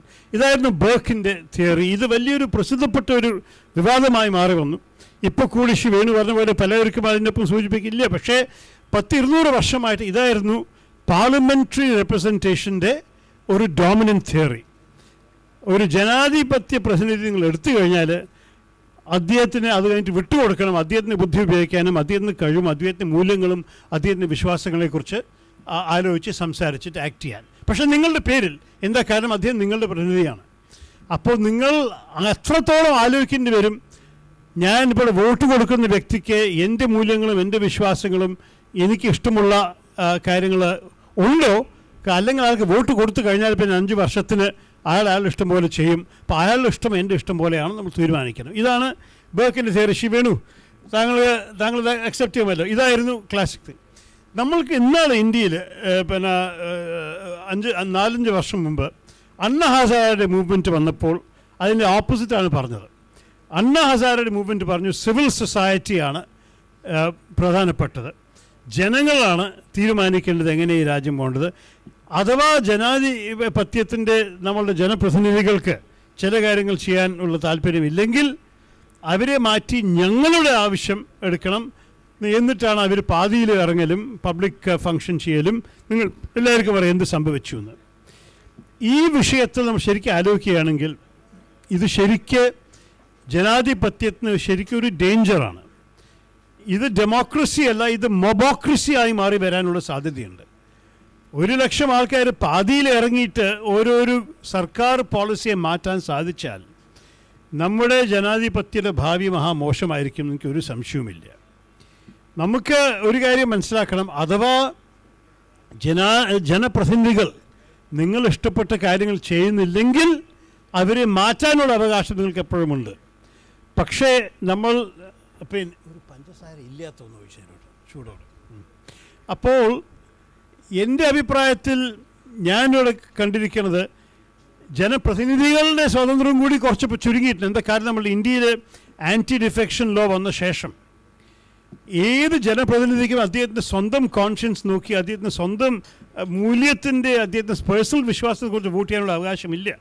എന്താ കാരണം, നമ്മളുടെ ആൻറ്റി ഡിഫെക്ഷൻ ലോ പ്രകാരം 1985 മുതൽക്ക് ഇപ്പോൾ ഒരു പാർട്ടി തീരുമാനിക്കുന്ന സ്റ്റാൻഡ് അനുസരിച്ചിട്ടാണ് ഒരു ജനപ്രതിനിധിക്ക് വോട്ട് ചെയ്യേണ്ടത്. അഥവാ ആ പാർട്ടി സ്റ്റാൻഡിൻ്റെ എതിരാലോചിച്ചിട്ട് വോട്ട് ചെയ്താൽ അദ്ദേഹത്തിൻ്റെ ഈ പാർലമെൻറ്റ് സ്ഥാനം കൂടി പോകാനുള്ള റിസ്ക് ഉണ്ട്. പറഞ്ഞാൽ ഒരു പാർട്ടി തീരുമാനിച്ചു കഴിഞ്ഞാൽ ഇയാൾ വിപ്പ് ഇഗ്നോർ ചെയ്ത് പറഞ്ഞ സ്പീക്കറിന് എഴുതിയാൽ ജനപ്രതിനിധികൾ, നിങ്ങൾ തിരഞ്ഞെടുത്ത് നിങ്ങൾ വോട്ട് കൊടുത്ത ജനപ്രതിനിധികളുടെ MP സ്ഥാനം കൂടി പോകാനുള്ള ഒരു വൾണറബിലിറ്റി ഉണ്ട്. ഇത് ജനാധിപത്യത്തിന് വലിയൊരു ക്വസ്റ്റ്യൻ മാർക്കാണ്, വലിയൊരു ചോദ്യമാണത്. ബിക്കോസ് നമ്മളുടെ സിസ്റ്റമിൽ വിചാരിച്ചോളൂ, ഒരു വിഷയത്തിൽ കോഴിക്കോടുകാരുടെ ഒരു വിഷയത്തെക്കുറിച്ച് എനിക്കറിയില്ല, ഒരു മാരിടൈം വിഷയമായിരിക്കും, ഒരു മത്സ്യത്തൊഴിലാളികളുടെ വിഷയമായിരിക്കും, എന്താണെന്ന് വിചാരിച്ചു നിങ്ങളൊരു സ്റ്റാൻഡ് എടുത്തു. നാഷണൽ ലെവലിൽ സർക്കാരിൻ്റെ സ്റ്റാൻഡ് വേറെയാണ്. അപ്പോൾ റൂളിംഗ് പാർട്ടി MP പറയുന്നു, നിങ്ങൾക്ക് ഇങ്ങനെ വോട്ട് ചെയ്യാനുള്ള അവകാശമില്ല, ഞങ്ങളുടെ ഒപ്പം നിങ്ങളുടെ വോട്ടേഴ്സ് വിചാരിക്കുന്ന വിശ്വാസങ്ങളുടെ എതിരെ വോട്ട് ചെയ്യണം, അല്ലെങ്കിൽ നിങ്ങളുടെ MP സ്ഥാനം പോകുമെന്ന് പറഞ്ഞു കഴിഞ്ഞാൽ പിന്നെ ജനാധിപത്യത്തിൻ്റെ അർത്ഥം എന്താണിതിൽ? ഇതെല്ലാം ചോദിക്കാൻ കൂടുന്ന ചില കാര്യങ്ങളാണ്. എനിക്ക് തോന്നുന്നു ഈ ആൻറ്റി ഡിഫെക്ഷൻ ലോയിൻ്റെ ഉദ്ദേശം നല്ലതായിരുന്നു, പക്ഷേ അതിൻ്റെ പ്രാക്ടിക്കൽ ഇംപ്ലിക്കേഷൻസ് നോക്കുമ്പോൾ പല വിധത്തിലും ജനാധിപത്യത്തെ ബാധിക്കുന്ന ചില ഇമ്പാക്ട്സ് ഉണ്ട് ഇതിൽ. ആ ബർക്കിയൻ തിയറി പ്രകാരം നമ്മളൊരു വ്യക്തിയെ അവിടെ അയക്കുമ്പോൾ അദ്ദേഹത്തിൻ്റെ ബുദ്ധി ഉപയോഗിക്കാനും അദ്ദേഹത്തിൻ്റെ വിശ്വാസങ്ങളും അദ്ദേഹത്തിൻ്റെ കൺസ്റ്റിറ്റ്യുവൻസിൻ്റെ ഇൻട്രസ്റ്റ് അദ്ദേഹം മനസ്സിലാക്കുന്ന പോലെ ജനങ്ങളുടെ താല്പര്യങ്ങൾ മനസ്സിലാക്കിയിട്ട് വോട്ട് ചെയ്യണ ആ സ്വാതന്ത്ര്യം നമ്മൾ കൊടുക്കണം. കൊടുത്തിട്ടില്ലെങ്കിൽ എൻ്റെ അഭിപ്രായത്തിൽ നമ്മൾ ജനാധിപത്യത്തിനെ തെറ്റ് ചെയ്യണം. ഇനിയും പല കാര്യങ്ങൾ പറയാൻ ഞാൻ കൂടുതൽ സമയം എടുത്തു കഴിഞ്ഞു. പക്ഷേ 1-2 പോയിൻറ്റ്സും കൂടി വേഗം പറയുകയാണെങ്കിൽ, ഒന്ന് നമ്മുടെ പിന്നെ ജനാധിപത്യത്തെ ബാധിക്കുന്ന വേറൊരു വിഷയമാണ് ഈ സർക്കാരും നാഷണലിസം കൂടി ഒരു കൺഫ്യൂഷൻ നടത്തുന്ന ഒരു ടെൻഡൻസി വന്നു കഴിഞ്ഞു. പറഞ്ഞാൽ ഒരു ജനാധിപത്യത്തിനകത്ത് നമ്മളെല്ലാവർക്കും സർക്കാരിനെതിരെ സംസാരിക്കാനൊരു അവകാശമുണ്ട്. പക്ഷേ ഇപ്പോഴത്തെ സ്ഥിതിയിൽ പല വിഷയങ്ങളെ സർക്കാർ ഒരു നാഷണൽ ഐഡൻറ്റിഫിക്കേഷൻ ചെയ്തിരിക്കുന്ന അർത്ഥം, നിങ്ങൾ ഇതിൻ്റെ എതിരാണെങ്കിൽ ഞങ്ങളെതിര് മാത്രമല്ല, നിങ്ങൾ ഇന്ത്യയുടെ എതിരാണ്. അങ്ങനെ ഒരു സംസാരം നടത്തിയ ശേഷം പലവരുടെ പിന്നെ ശബ്ദങ്ങളെ നിർത്താനുള്ളൊരു ശ്രമത്തിലാണ് ചില പാർട്ടികൾ ഇറങ്ങിയിരിക്കുന്നത്. അതിനെ നമ്മൾ ആ ടെൻഡൻസിയെ നമ്മൾ കൗണ്ടറാക്ട് ചെയ്തിട്ടില്ലെങ്കിൽ ജനാധിപത്യക്ക് വലിയൊരു ത്രെറ്റാണ്. പറഞ്ഞാൽ എനിക്ക് ഭാരത് മാതാക്ക് ജയ പറയാനൊരു ബുദ്ധിമുട്ടില്ല, പക്ഷേ ശ്രീ അമിത്ഷാ പറഞ്ഞിട്ട് പറയാൻ നിർബന്ധിച്ചാൽ ഞാൻ ചെയ്യില്ല. ഇതാണ് ഒരു വ്യത്യാസം. നമ്മുടെ ജനാധിപത്യം, നമ്മുടെ സംവിധാനം, നമ്മുടെ കോൺസ്റ്റിറ്റ്യൂഷൻ്റെ പ്രകാരം നമുക്ക് ഒരു നാഷണലിസ്റ്റ് പൊസിഷൻ എടുക്കാനുള്ള അവകാശവുമുണ്ട്, അത് എടുക്കാതെ ഇരിക്കാനും ഒരു അവകാശമുണ്ട്. നമ്മൾക്ക് ഭാരത് മാതാക്ക് ജയ എന്ന് പറയാനുള്ള അവകാശമുണ്ട്, പക്ഷെ പറയാതെ ഇരിക്കാനും നമ്മൾക്ക് ആ അവകാശമുണ്ട്. ആ അവകാശത്തെ എല്ലാവരും പിടിച്ചു വലിച്ചു കഴിഞ്ഞാൽ എൻ്റെ അഭിപ്രായത്തിൽ ജനാധിപത്യത്തിന് വലിയൊരു ഡേഞ്ചറാണ്. ഞാൻ ഈ സുപ്രീം കോടതിയുടെ തീരുമാനത്തെക്കുറിച്ച് കണ്ടംപ്റ്റ് ഓഫ് കോർട്ട് ചെയ്യാതെ തന്നെ എൻ്റെ അഭിപ്രായം പറയുകയാണെങ്കിൽ ഈ അനാവശ്യമായിരുന്നു ഈ നമ്മുടെ സിനിമാ തിയേറ്റേഴ്സിൽ നാഷണൽ ആന്തം വെക്കുന്നത്. കാരണം നമ്മളുടെ ദേശീയ സ്നേഹം, ദേശീയപ്രേമം ഒക്കെ പറയണത് അത് അകത്തുനിന്ന് വരണം. ഒരു മനുഷ്യൻ്റെ ഹൃദയത്തിൽ ശരിക്കും എല്ലാ പ്രേമവും സ്നേഹവും ഒക്കെ അകത്തല്ലേ വരിക, വെളിയിൽ നിന്ന് പറഞ്ഞിട്ട് ചെയ്യാൻ സാധിക്കുമോ? നമ്മൾ you cannot reduce nationalism to a performance, to a show. അതാണ് എനിക്ക് പറയാനുള്ളത്. Go to the theatre to show entertainment, not to show patriotism. പിന്നെ അവസാനത്തെ ഒരു പോയിന്റ് പറയാനുള്ളത്, നമ്മുടെ സിസ്റ്റം, പാർലമെൻ്ററി സിസ്റ്റമിൽ പല കുറവുണ്ടെന്ന് ചിലർ പറഞ്ഞു കഴിഞ്ഞു. അത് ശരിയാണ്. പാർലമെൻറ്റിൽ നടക്കുന്ന ഡിസ്ട്രപ്ഷൻസ് എല്ലാം, അത് എൻ്റെ അഭിപ്രായത്തിൽ നമ്മൾ ഈ ബ്രിട്ടീഷ് സിസ്റ്റം എടുത്തതൊരു തെറ്റായിരുന്നു. ബ്രിട്ടൻ ഒരു ചെറിയൊരു രാജ്യമാണ്, ഓരോരോ കൺസ്റ്റിറ്റ്യൂൻസി. ആ കാലത്തിലൊക്കെ പിന്നെ ആകെ 30,000 വോട്ടർക്കായിരുന്നു ഒരു MP ക്ക്. എല്ലാവരും പോയി നേരിട്ട് കണ്ട് സംസാരിക്കാനുള്ള സാധ്യത ഉണ്ടായിരുന്നു. ഇപ്പോൾ കൂടി ഒരു MP ആകെ 1 ലക്ഷം ആൾക്കാരെ റെപ്രസെൻറ്റ് ചെയ്യുന്നുള്ളൂ, പ്രതിനിധിയായി വരുന്നുള്ളൂ. ഞങ്ങൾക്കിപ്പോൾ എല്ലാവർക്കും 20 ലക്ഷമാണ് പിന്നെ ജനങ്ങൾ നമ്മുടെ കൺസ്റ്റിറ്റ്യുവൻസീസിൽ. അവരെ എങ്ങനെ എല്ലാവരും കാണും, അവരെപ്പോലുള്ള ഡയറക്റ്റ് ബന്ധം എങ്ങനെ മെയിൻറ്റെയിൻ ചെയ്യും, ഇതെല്ലാം നല്ലൊരു ചോദ്യമാണ്. പ്ലസ് ഞാൻ പറഞ്ഞ കാര്യങ്ങൾ ഓരോരോ വിഷയം ഈ ആൻറ്റി ഡിഫെക്ഷൻ ലോ ഇതെല്ലാം വന്ന ശേഷം ഞങ്ങൾക്ക് ശരിക്കും അവരുടെ പ്രതിനിധിയായിട്ട് സംസാരിക്കാനുള്ള ശക്തി കുറച്ച് കുറവാണ്. അപ്പോൾ ഭൂരിപക്ഷം MP-മാർ ഇലക്ഷൻ മത്സരിക്കുന്നത് ലെജിസ്ലേഷൻ എഴുതാനല്ല, നിയമങ്ങൾ എഴുതാനല്ല, പോളിസി ചർച്ച ചെയ്യാനല്ല. അവർ MP ആവുന്നത് സർക്കാർ ഉണ്ടാക്കാനാണ്. അവരുടെ ഭൂരിപക്ഷം വഴിക്ക് അവർ പാർട്ടി സർക്കാർ ഉണ്ടാക്കും, പിന്നെ അവർ മന്ത്രിയാവും. അത് വിചാരിച്ചിട്ടാണ് അവർ ഇറങ്ങുന്നത്. അഥവാ അവർ പാർട്ടി ജയിച്ചില്ല, അവർ മന്ത്രിസ്ഥാനം കിട്ടിയില്ല, അങ്ങനെ സ്ഥിതിയാണെങ്കിൽ പിന്നെ അവരുടെ ഇൻട്രസ്റ്റൊക്കെ ഭയങ്കര കുറഞ്ഞു. അതുകൊണ്ടാണ് ഇപ്പോൾ നമ്മൾ പാർലമെൻറ്റിലൊക്കെ കൂടുതൽ ചർച്ച കാണാത്തത്. ഇത് ഒരു പാർട്ടി കുറ്റം പറഞ്ഞിട്ട് കാര്യമില്ല. 10 വർഷം ഞാൻ BJP ചെയ്യുന്നത് കണ്ടതാണ്. ഇപ്പോൾ അവർ ഭരണത്തിൽ വന്നിട്ട് വലിയ പിന്നെ സാങ്ക്ടിമോണിയസ്ലി അവർ സംസാരിക്കാൻ തുടങ്ങി, എന്തുകൊണ്ടാണ് ഡിസ്റപ്ഷൻ നടത്തുന്നത്. പക്ഷേ UPA ഭരിക്കുന്ന സമയത്ത് അവർ ഡിസ്റപ്ഷനായിരുന്നു. ഈ സിസ്റ്റം എൻ്റെ അഭിപ്രായത്തിൽ നല്ല കുറവുണ്ട്. എനിക്ക് തോന്നുന്നു എല്ലാ വിധത്തിലും നമ്മുടെ രാജ്യത്തിൽ ഒരു പ്രസിഡൻഷ്യൽ സിസ്റ്റം ആയിരിക്കും നല്ലത്. അത് ഞാൻ വെറും ഡൽഹിയെക്കുറിച്ച് മാത്രമല്ല പറയണത്.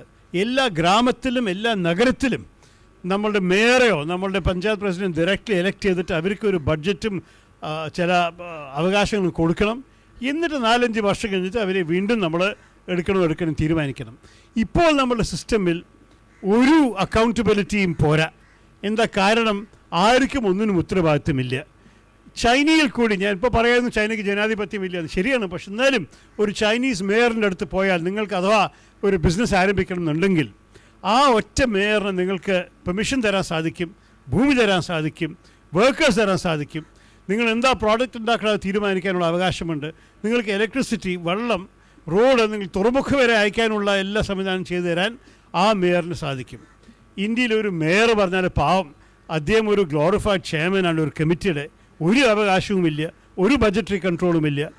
അഥവാ നിങ്ങൾക്ക് ഇതിൻ്റെ വേറൊരു കാര്യം ചെയ്യണമെന്നുണ്ടെങ്കിൽ ഈ പറഞ്ഞ കാര്യങ്ങൾക്ക് എല്ലാറ്റിലും 7-8 സ്ഥലത്ത് പോയി ഓടി നടക്കേണ്ടി വരും. ഒന്നും തീരുമാനിക്കാൻ ആർക്കും അവകാശമില്ല. ഒക്കെ ചെക്സ് ആൻഡ് ബാലൻസസ് ആണ്. അവസാനത്തിൽ ഒരു IAS ഉദ്യോഗസ്ഥനാണ്, അദ്ദേഹത്തിൻ്റെ കയ്യിലാണ് എല്ലാ അതോറിറ്റിയും, ചെക്ക് സൈനിങ് അതോറിറ്റിയും, പണവും ധൈര്യവും ഒക്കെ. അപ്പോൾ അവസാനത്തിൽ നമ്മുടെ സിസ്റ്റം ശരിക്ക് ഈസ് നോട്ട് ഡെമോക്രാറ്റിക് ഇനഫ്. എൻ്റെ അഭിപ്രായത്തിൽ നേരിട്ട് നമ്മൾ ജനങ്ങളെ എലക്ട് ചെയ്ത് കഴിഞ്ഞാൽ, ഒരു മേയറോ ഒരു മുഖ്യമന്ത്രിയോ ഒരു രാഷ്ട്രപതിയെ നമ്മൾ നേരിട്ട് എലക്ട് ചെയ്ത് അവരുടെ കയ്യിൽ നമ്മുടെ അവകാശം കൊടുത്താൽ ഈ രാജ്യത്തിൽ കുറച്ചും കൂടി ജനാധിപത്യം ഉണ്ടാകുന്നത് മാത്രമല്ല മോർ എഫക്റ്റീവ് ഗവർണൻസും നമുക്ക് കിട്ടാൻ സാധിക്കും. ഇതൊക്കെയായിരുന്നു എൻ്റെ മെയിൻ പോയിൻറ്റ്സ്. Thank you.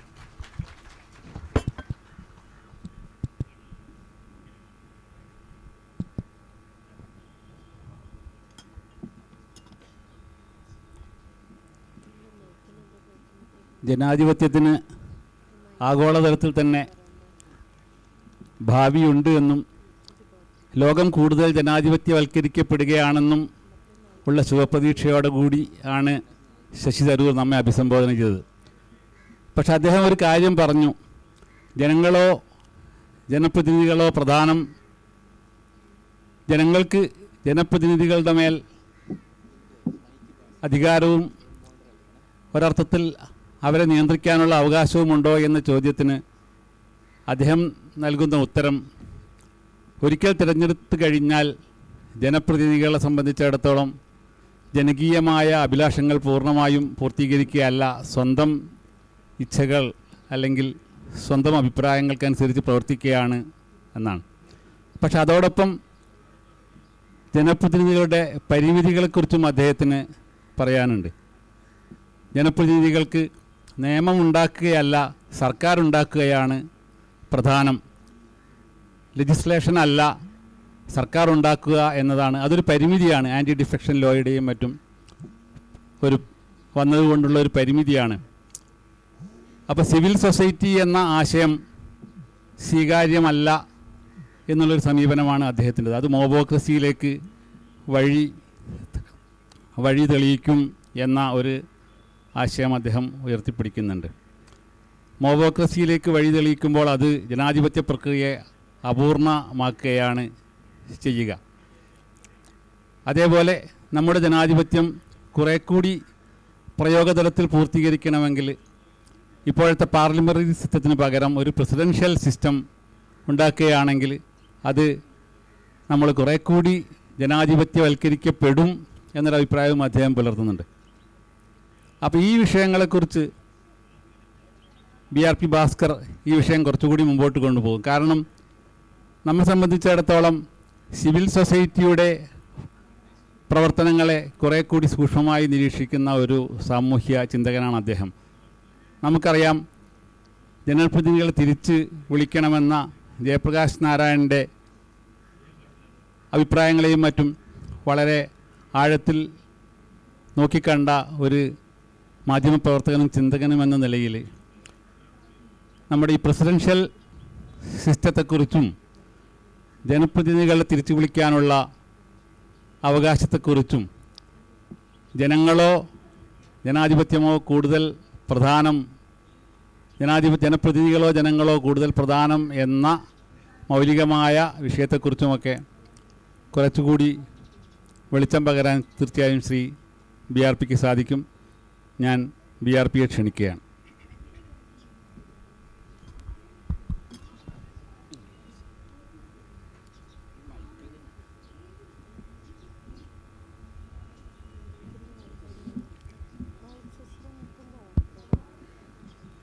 ഇന്നലെ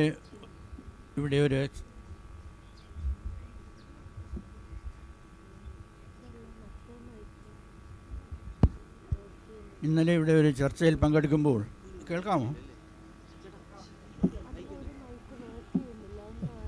ജനാധിപത്യത്തിൻ്റെ പ്രവർത്തനത്തെക്കുറിച്ചൊക്കെ പരാമർശിക്കേണ്ടി വന്നു.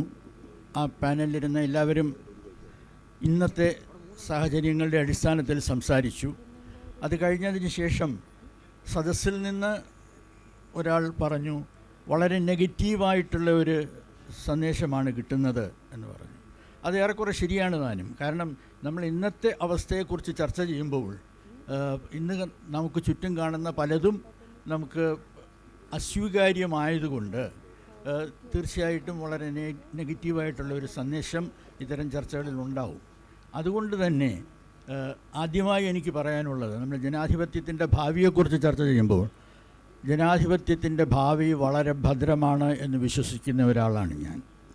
താൽക്കാലികമായിട്ടുള്ള പ്രതിബന്ധങ്ങൾ ഉണ്ടായിക്കൊണ്ടിരിക്കും. അത് നാം തിരിച്ചറിയണം. ലോകത്തിൻ്റെ പുരോഗതി ഒരിക്കലും ഇങ്ങനെ ഒരു സ്ട്രെയിറ്റ് ലൈനിൽ ഋജുരേഖയിലൂടെ ഒരേ ദിശയിലേക്ക് ആയിരുന്നിട്ടില്ല. നാം മുന്നോട്ട് പോകും, തിരിച്ചടിക്കപ്പെടും, വീണ്ടും നമ്മൾ മുന്നോട്ട് പോകും, പിന്നെയും തിരിച്ചടിക്കപ്പെടും, വീണ്ടും മുന്നോട്ട് പോകും. ഇത്തരത്തിലുള്ള ഒരു മൂവ്മെൻ്റാണ് ഇന്ന് കാണുന്ന അവസ്ഥയിൽ നമ്മളെ എത്തിച്ചിട്ടുള്ളത്.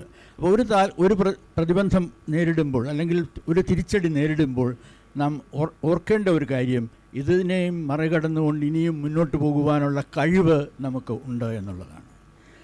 എന്താണ് നമ്മുടെ ഇന്നലെ പറഞ്ഞ ഒരു കാര്യം വീണ്ടും ആവർത്തിക്കേണ്ടിയിരിക്കുന്നു. അതായത് നമ്മുടെ പ്രശ്നങ്ങൾ അടിസ്ഥാനപരമായിട്ട് നമ്മുടെ ജനാധിപത്യത്തിൻ്റെ പരാജയം എന്നതിനേക്കാൾ നമ്മുടെ ജനാധിപത്യത്തിൽ അടങ്ങിയിരിക്കുന്ന ചില പ്രശ്നങ്ങളിൽ നിന്നുണ്ടാവുന്നതാണ്. എങ്ങനെയാണ് നമ്മൾ തുടക്കം ഇന്ത്യയിൽ, ഞാൻ ഈ നേരത്തെ പറഞ്ഞത് ലോകകാര്യങ്ങളുടെ കാര്യത്തിലും പ്രസക്തമാണ്. നമ്മൾ ലോകചരിത്രം പരിശോധിച്ചാൽ തന്നെ അറിയാം, ഒരു ഘട്ടത്തിൽ ഇപ്പോൾ 1930-കളിലൊക്കെ ലോകത്ത് എല്ലായിടത്തും ഇടതുപക്ഷ ചിന്താഗതി വളരെ ശക്തി പ്രാപിച്ച ഒരു കാലമായിരുന്നു.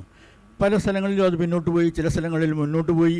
അങ്ങനെ മുന്നോട്ടും പിന്നോട്ടുമുള്ള പോക്ക് എപ്പോഴും ഇങ്ങനെ തുടർന്നുകൊണ്ടിരിക്കും. പക്ഷേ ഇന്ത്യയിലെ ഇന്നത്തെ സാഹചര്യങ്ങൾ ഓർക്കുമ്പോൾ നാം ഓർക്കേണ്ട ചില കാര്യങ്ങളുണ്ട്. ഇവിടെ നടന്ന ഭരണമാറ്റം എന്ന് പറയുന്നത് വളരെ സൂപ്പർഫിഷ്യലായിട്ടുള്ള ഒരു മാറ്റമാണ്. ബ്രിട്ടീഷുകാർ ഉണ്ടാക്കി വെച്ച ഒരു സംവിധാനത്തെ അവർ ഈ രാജ്യത്ത് രണ്ടായിട്ട് വിഭജിച്ചിട്ട് രണ്ടാളുകളുടെ കൈ കൊടുത്തിട്ട് പോയി. ആ സംവിധാനത്തെ നിലനിർത്തിക്കൊണ്ടിരുന്ന എല്ലാ സംവിധാനങ്ങളും അതേപോലെ നിൽക്കുകയാണ്. പോലീസ്, പട്ടാളം, ബ്യൂറോക്രസി, ഇതെല്ലാം തന്നെ. ഇതിലൊന്നും മാറ്റമുണ്ടായില്ല. ആ കാലഘട്ടത്തിൽ ഇപ്പോൾ ഇന്ത്യയിൽ അന്ന് അധികാരം കൈയാളിയിരുന്ന ഇന്ത്യൻ പ്രധാനമന്ത്രിയുടെ പ്രഭാഷണങ്ങൾ നിങ്ങൾ ശ്രദ്ധിച്ചാൽ അതൊക്കെ അച്ചടിച്ച് വന്നിട്ടുള്ള കാര്യങ്ങളാണ്. അതിൽ കാണാൻ കഴിയുന്ന ഒരു കാര്യമുണ്ട്. അദ്ദേഹം പറയുന്നുണ്ട്, നമുക്ക് ഇതൊക്കെ ഉടച്ചു വാർക്കണം, നമ്മുടെ അഡ്മിനിസ്ട്രേറ്റീവ് സെറ്റപ്പ് ഉടച്ചു വാർത്ത് ഒരു ജനാധിപത്യ വ്യവസ്ഥയ്ക്ക് അനുയോജ്യമായ രീതിയിൽ തിരുത്തി ചെയ്യണം എന്ന് പറയുന്നുണ്ട്. പക്ഷേ അതിനുള്ള കാര്യമായ ശ്രമങ്ങളൊന്നും നടന്നില്ല. ICS പോയി അതിന് പകരം ഒരു IAS ഉണ്ടാക്കിയെന്നുള്ളതല്ലാതെ. പിന്നെ പട്ടാളം, ഇന്ത്യ സ്വാതന്ത്ര്യം നേടിയിട്ട് എത്ര കാലമായി? 1947 മുതൽ ഇങ്ങോട്ട് നമ്മൾ കണക്ക് കൂട്ടിയിരുന്നിരുന്നാൽ 70 കൊല്ലം ആകുന്ന ഒരു രാജ്യമാണിത്, സ്വതന്ത്ര രാജ്യം എന്നുള്ള നിലയിൽ. നമ്മുടെ പട്ടാളം 300ാമത് ആനിവേഴ്സറി സെലിബ്രേറ്റ് ചെയ്യുന്ന പട്ടാളമാണ്. 300 കൊല്ലം മുമ്പ് ആ പട്ടാളം ഉണ്ടാക്കിയത് ബ്രിട്ടീഷ് ഗവൺമെൻറ് പോലുമല്ല, അത് ഈസ്റ്റ് ഇന്ത്യ കമ്പനി കൂലിക്ക് ആളെടുത്തുണ്ടാക്കിയ ഒരു പട്ടാളമാണ്. അതിൻ്റെ പേരിൽ അഭിമാനം കൊള്ളാൻ കഴിയുന്ന ഒരു പട്ടാളം എന്ന് പറയുന്നത് ഒരു ജനാധിപത്യ വ്യവസ്ഥയ്ക്ക് അഭിമാനകരമല്ല എന്ന് വിശ്വസിക്കുന്ന ഒരാളാണ് ഞാൻ. പോലീസിൻ്റെ കാര്യവും ഇതുപോലെ തന്നെ. ഇങ്ങനെയൊക്കെയുള്ള പോലീസ്, ബ്യൂറോക്രസി, പട്ടാളം ഇതെല്ലാം ഇന്ന് നിലനിൽക്കുന്നു. നമ്മുടെ രാജ്യത്തിൻ്റെ പല ഭാഗങ്ങളിലും ആളുകൾ അപ്രത്യക്ഷമായിക്കൊണ്ടിരിക്കുന്നു. ഇതൊക്കെ സ്ത്രീകൾ പീഡിപ്പിക്കപ്പെടുന്നു. ഛത്തീസ്ഗഡിൽ ഇന്നലെ ഒരു പോലീസ് മേധാവിയെ അവധിയിൽ പോകാൻ ആവശ്യപ്പെട്ടു. അദ്ദേഹത്തെയൊക്കെ പണ്ടേ പറഞ്ഞയക്കേണ്ടതായിരുന്നു. അപ്പോൾ ഇങ്ങനെയൊക്കെയുള്ള ഒരു സംവിധാനത്തിനകത്താണ് നമ്മൾ പ്രവർത്തിക്കുന്നത്. അതിൻ്റെ പോരായ്മകൾ തീർച്ചയായിട്ടും നമ്മുടെ ദൈനംദിന ജനാധിപത്യ പ്രവർത്തനത്തിൽ പ്രതിഫലിക്കുന്നുണ്ട്. മറ്റൊന്ന്, ഒരു ജനാധിപത്യ വ്യവസ്ഥയെ നിലനിർത്തുന്നത് ആരാണ്? ഒരു തിരഞ്ഞെടുപ്പ് നടക്കുന്നു. തിരഞ്ഞെടുപ്പ് നടക്കണമെങ്കിൽ അതിൽ കൂടി അധികാരത്തിൽ ഒരു കൂട്ടർ വരണമെങ്കിൽ പൊളിറ്റിക്കൽ പാർട്ടീസ് ഉണ്ടാവണം, രാഷ്ട്രീയ പ്രസ്ഥാനങ്ങൾ അനിവാര്യമാണ്. നമ്മുടെ ഏത് രാഷ്ട്രീയ കക്ഷിയാണ് ആന്തരിക ജനാധിപത്യം പുലർത്തുന്നത്? ആന്തരിക ജനാധിപത്യം പുലർത്താത്ത ഒരു രാഷ്ട്രീയ കക്ഷിക്ക് എത്ര സത്യസന്ധമായി പൊതുമേഖലയിൽ ജനാധിപത്യം പുലർത്തുവാൻ കഴിയും? അപ്പോൾ ഇങ്ങനെയുള്ള പല പ്രശ്നങ്ങളും നമ്മുടെ സാഹചര്യത്തിൽ അടങ്ങിയിരിക്കുന്നുണ്ട്. എന്നിട്ടും ഞാൻ ഇക്കാര്യത്തിൽ എനിക്ക് ശുഭാപ്തി വിശ്വാസം ഉണ്ട് എന്ന് പറയുന്നത് എന്ത് എന്ന് ചോദിച്ചാൽ ഈ രാജ്യത്തെ ജനങ്ങളിലുള്ള വിശ്വാസം കൊണ്ടാണ്. ഈ രാജ്യത്തെ ജനങ്ങൾ ഈ കഴിഞ്ഞ 70 കൊല്ലക്കാലത്ത് തീർച്ചയായിട്ടും പല പോരായ്മകളുണ്ട്. വിദ്യാഭ്യാസത്തിൽ പിന്നിലായിരിക്കും.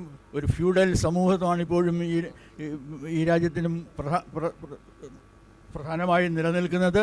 അതിനൊക്കെ ഇടയിലും ജനാധിപത്യത്തിൻ്റെ മൂല്യങ്ങൾ തിരിച്ചറിയാനും ആവശ്യമായി വരുമ്പോൾ അത് പ്രാവർത്തികമാക്കുവാനും കഴിവുള്ള ഒരു ജനതയാണെന്ന് അവർ തെളിയിച്ചിട്ടുണ്ട്.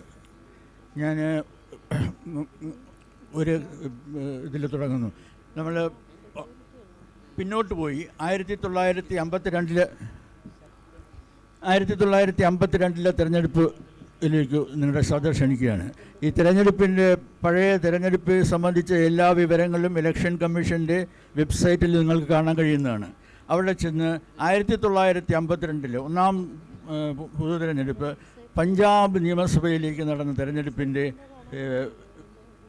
വിശദ വിവരങ്ങൾ പരിശോധിച്ചാൽ നിങ്ങൾക്ക് കാണാൻ കഴിയുന്ന ഒരു വസ്തുതയുണ്ട്. അംബാല എന്ന് പറയുന്ന സ്ഥലത്ത് നിന്ന്, ആ സ്ഥലം ഇപ്പോൾ ഹരിയാനയിലാണ്, അന്ന് പഞ്ചാബിൻ്റെ ഭാഗമായിരുന്നു.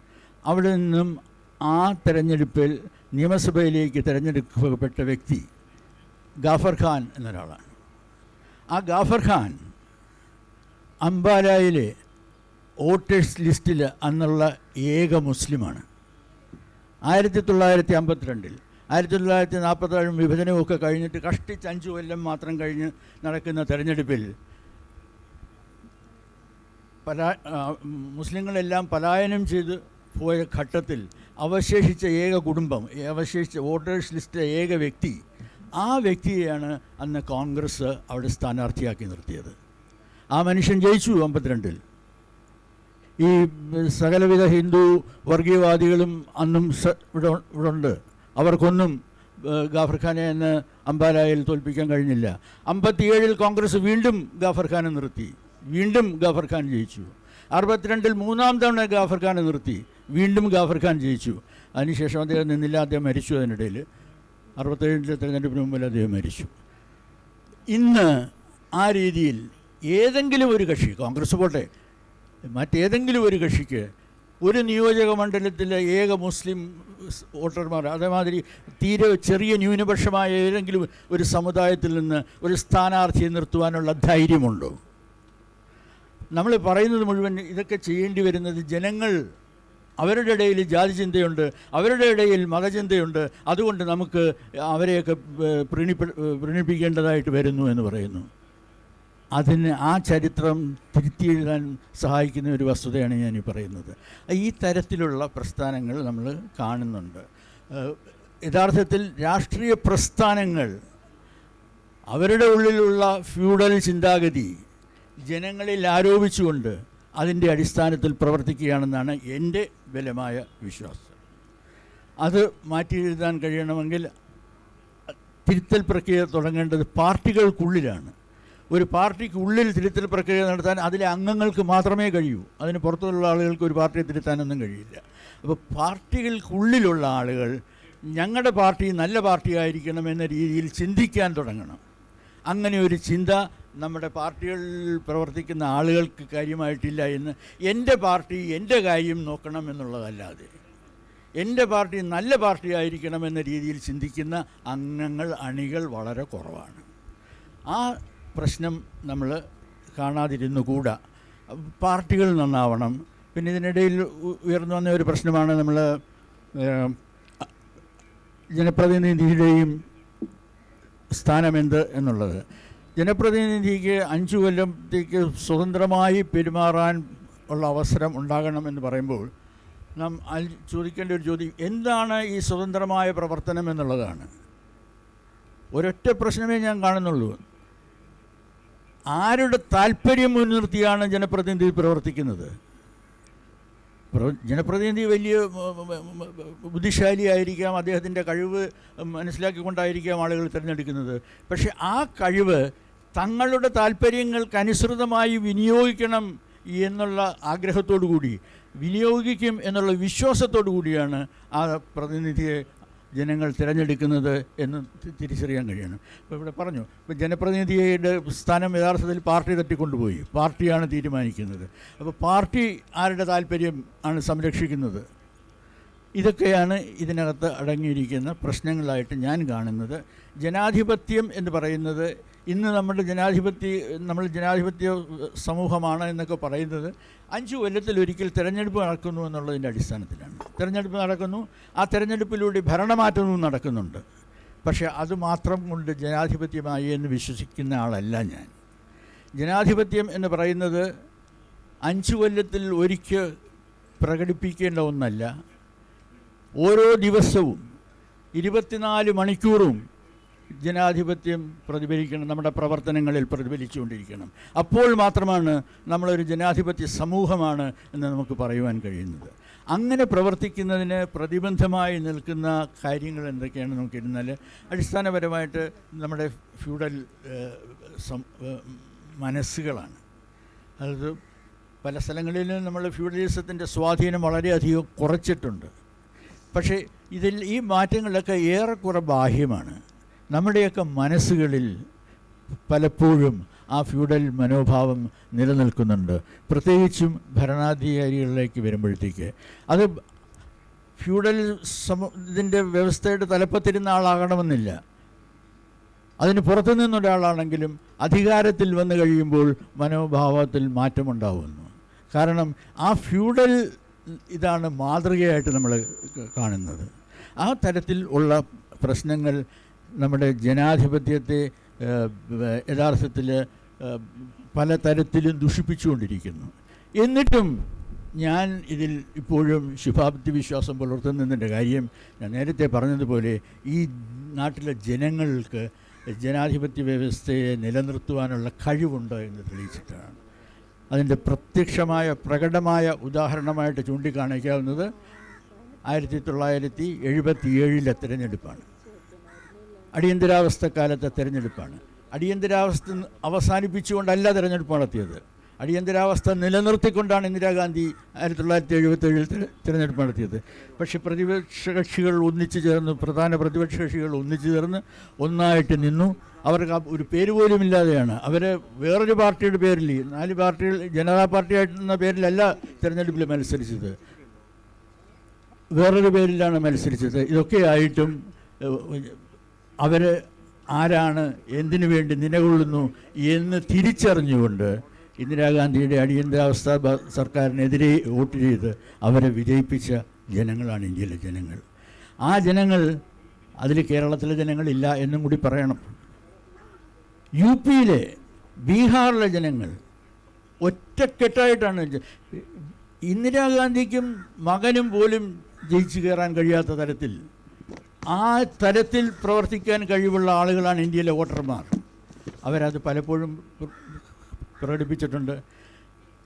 ഓരോ തിരഞ്ഞെടുപ്പ് കഴിയുമ്പോഴും എനിക്ക് എപ്പോഴും തോന്നാറുള്ള ഒരു കാര്യമാണ്, ലക്ഷോപലക്ഷം ആളുകളാണ് പല സ്ഥലങ്ങളിലിരുന്ന് ഒറ്റയ്ക്കൊറ്റയ്ക്കിരിക്കുന്ന തീരുമാനമാണ് ആർക്ക് വോട്ട് ചെയ്യണമെന്നുള്ളത്.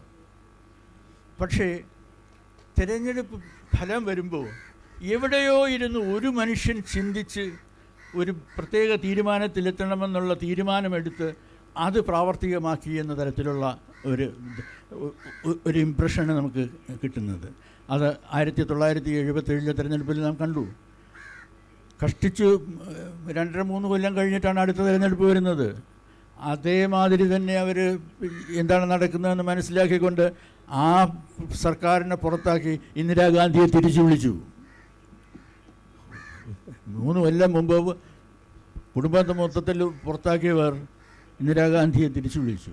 അപ്പോൾ അത്തരത്തിൽ എവിടെ പ്രവർത്തിക്കാൻ കഴിയുന്ന ഒരു ജനാധിപത്യ മനസ്സ്, ഒരു കൂട്ടായ ഒരു ജനാധിപത്യ ബോധം എവിടെയോ നമ്മുടെ ജനങ്ങളിൽ ഉണ്ട്.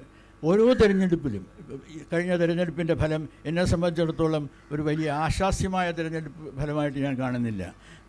BJP ഈ അധികാരത്തിലിരുന്നു ഒറ്റയ്ക്ക് ഭൂരിപക്ഷവും നേടുന്നത്. പക്ഷേ ഞാൻ തിരിഞ്ഞു നോക്കുമ്പോൾ ഒരുപക്ഷെ ഇന്ത്യയിലെ ജനങ്ങൾക്ക് ആ സാഹചര്യത്തിൽ ചെയ്യാമായിരുന്ന ഏറ്റവും നല്ല തീരുമാനം അതായിരുന്നു എന്ന് ഞാൻ വിശ്വസിക്കുന്നു. കാരണം ഇത്രയധികം കൊള്ളരാഴിക ചെയ്ത ഒരു കോൺഗ്രസിനെ, ഒരു ഗവൺമെൻറ്റിനെയാണ് അവർ പുറത്താക്കിയത്. ഒരുപാട് ആരോപണങ്ങളുണ്ടായി. അതിന് അഴിമതിയുടെ ആരോപണങ്ങൾ ഒരുപാടുണ്ടായി. അങ്ങനെയുള്ള ഒരു ഭരണ സംവിധാനത്തിന് ഒരു 5 കൊല്ലം കൂടി കൊടുക്കാൻ അവർ മനസ്സില്ല എന്നവർ പ്രഖ്യാപിച്ചെങ്കിൽ അതിലൊരു തെറ്റും കാണാൻ കഴിയില്ല. പക്ഷേ അവിടെയാണ് ഞാൻ പറഞ്ഞത്, 1977 വ്യക്തമായ ഒരു അജണ്ടയുള്ള ഒരു കക്ഷി ഉണ്ടായിരുന്നില്ല. എങ്കിലും പെട്ടെന്ന് തല്ലിക്കൂട്ടിയ ഒരു പാർട്ടിയെ ഒരു ബദലായി കണ്ടുകൊണ്ട് അധികാരത്തിലേറ്റുവാൻ അവർക്ക് കഴിഞ്ഞു. അങ്ങനെ നോക്കുമ്പോൾ കഴിഞ്ഞ തിരഞ്ഞെടുപ്പ് നടക്കുന്ന സമയത്ത്, ലോക്സഭാ തിരഞ്ഞെടുപ്പ് നടക്കുന്ന സമയത്ത് ആ ഭരണ സംവിധാനത്തെ മാറ്റണം, ഒരു പുതിയ സർക്കാരിനെ കൊണ്ടുവരണം എന്ന് ഇന്ത്യയുടെ കൂട്ടായ മനസ്സ് തീരുമാനിച്ചെങ്കിൽ അതിന് ഒരു ഒറ്റ പാർട്ടിക്ക് അധികാരത്തിൽ വരാൻ, തിരഞ്ഞെടുക്കാൻ BJP അല്ലാതെ മറ്റൊരു പാർട്ടിയും ഉണ്ടായിരുന്നില്ല.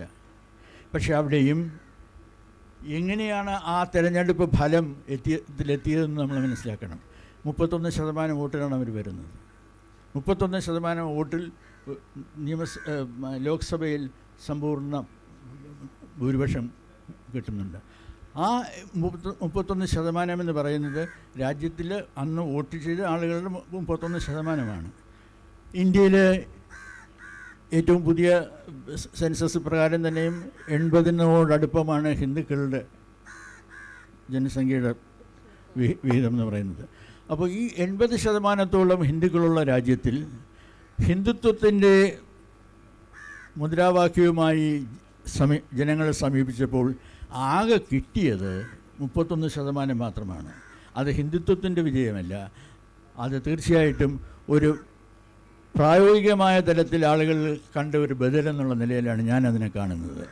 ഈ സർക്കാരിൻ്റെ മേൽ വിധി എഴുതുവാനുള്ള അവസരം വരുമ്പോൾ ഇന്ത്യയിലെ ജനങ്ങൾ വീണ്ടും അവരുടെ രാഷ്ട്രീയ പ്രബുദ്ധത തെളിയിക്കുമെന്നും വിശ്വസിക്കുന്ന ഒരാളാണ് ഞാൻ. ഈ നമ്മുടെ കേരളത്തിലെ സാഹചര്യങ്ങൾ എടുത്തിരുന്നത് തന്നെയും നമുക്ക് കാണാൻ കഴിയുന്ന മറ്റൊന്ന്, കഴിഞ്ഞ കുറേ കൊല്ലങ്ങളായിട്ട് 30 കൊല്ലത്തോളമായിട്ട് ഓരോ തിരഞ്ഞെടുപ്പിലും ഇവിടെ അധികാരമാറ്റം നടക്കുകയാണ്. എന്താണ് ഇതിൻ്റെ പിന്നിലുള്ള ഒരു അടിസ്ഥാനമായിട്ട് നമുക്ക് കാണാൻ കഴിയുന്നത്? 5 കൊല്ലം UDF, 5 കൊല്ലം LDF, 5 കൊല്ലം UDF, 5 കൊല്ലം LDF എന്ന തരത്തിൽ പോവുകയാണ്. ഇവർ വന്നിട്ട് ഇപ്പോൾ എല്ലാം ശരിയാക്കുമെന്നുള്ള വിശ്വാസം കൊണ്ടൊന്നുമല്ല ആളുകൾ ചെയ്തത്. അവരത് കഴിഞ്ഞ 30 കൊല്ലമായിട്ട് ചെയ്യുന്നതിൻ്റെ ഒരു തുടർച്ചയായിട്ടാണ്. ആരെയും ഞങ്ങൾ 5 കൊല്ലത്തിലപ്പുറം വിശ്വസിക്കുന്നില്ല എന്നുള്ള വ്യക്തമായ ഒരു സന്ദേശമാണ് കേരളത്തിലെ ജനങ്ങൾ 30 കൊല്ലമായിട്ട് നടത്തിക്കൊണ്ടിരിക്കുന്നത്. അത് തിരിച്ചറിയുവാൻ പാർട്ടികൾക്ക് കഴിയുന്നില്ല. അത് തിരിച്ചറിയാതെയാണ് ഞങ്ങൾക്കൊരു രണ്ടാം ഊഴം തരണം, ഒരു അവസരം കൂടി തരണമെന്ന് പറയുന്നതും, അല്ലെങ്കിൽ ഞങ്ങൾ വന്ന് എല്ലാം ശരിയാക്കി തരാമെന്ന് പറയുന്നതും. ആ തിരഞ്ഞെടുപ്പ് ഫലം വരുമ്പോഴത്തേക്ക് ഞങ്ങൾക്കിത് മാൻഡേറ്റ് കിട്ടിയിരിക്കുന്നു. ഈ മാൻഡേറ്റ് ഒരു നെഗറ്റീവ് മാൻഡേറ്റ് ആണെന്ന് നിങ്ങൾ തിരിച്ചറിയണം. ഓരോ പക്ഷിയും UDF അധികാരത്തിൽ വരുമ്പോൾ UDF തിരിച്ചറിയണം, നിങ്ങൾക്കുള്ള ഒരു പോസിറ്റീവ് മാൻഡേറ്റ് അല്ല ഇത്. അതിന് മുമ്പിരുന്ന് 5 കൊല്ലം ഇരുന്ന് ഭരിച്ചവർക്കെതിരായ ഒരു മാൻഡേറ്റാണ്. ആ തരത്തിലുള്ള മാറ്റങ്ങളാണ് കേരളത്തിൽ നടക്കുന്നത്. അത് നിലവിലുള്ള സാഹചര്യത്തിൽ ബുദ്ധിപൂർവം ഒരു മനുഷ്യന് ചെയ്യാൻ കഴിയുന്നത് എന്തോ അത് തന്നെയാണ് നമ്മുടെ വോട്ടർമാർ കഴിഞ്ഞ കുറേ കൊല്ലമായി ചെയ്തുകൊണ്ടിരിക്കുന്നത്. അതുകൊണ്ട് അവരുടെ കൈകളിൽ ഇന്ത്യയുടെ ജനാധിപത്യത്തിൻ്റെ ഭാവി സുരക്ഷിതമാണ് എന്ന് ഞാൻ വിശ്വസിക്കുന്നു. പക്ഷേ അത് ഉറപ്പാക്കേണ്ടത് രാഷ്ട്രീയ കക്ഷികളും രാഷ്ട്രീയ പ്രസ്ഥാനങ്ങളും ഒക്കെ ഒരു ശുദ്ധീകരണ പ്രക്രിയയിലൂടെ ഒരു നല്ല ജനാധിപത്യമാക്കി ഇതിനെ മാറ്റിക്കൊണ്ടാണ്. ആ ചുമതല നിർവഹിക്കേണ്ടത് പാർട്ടികളും പാർട്ടികളുടെ അണികളുമാണ്. നന്ദി, നമസ്കാരം.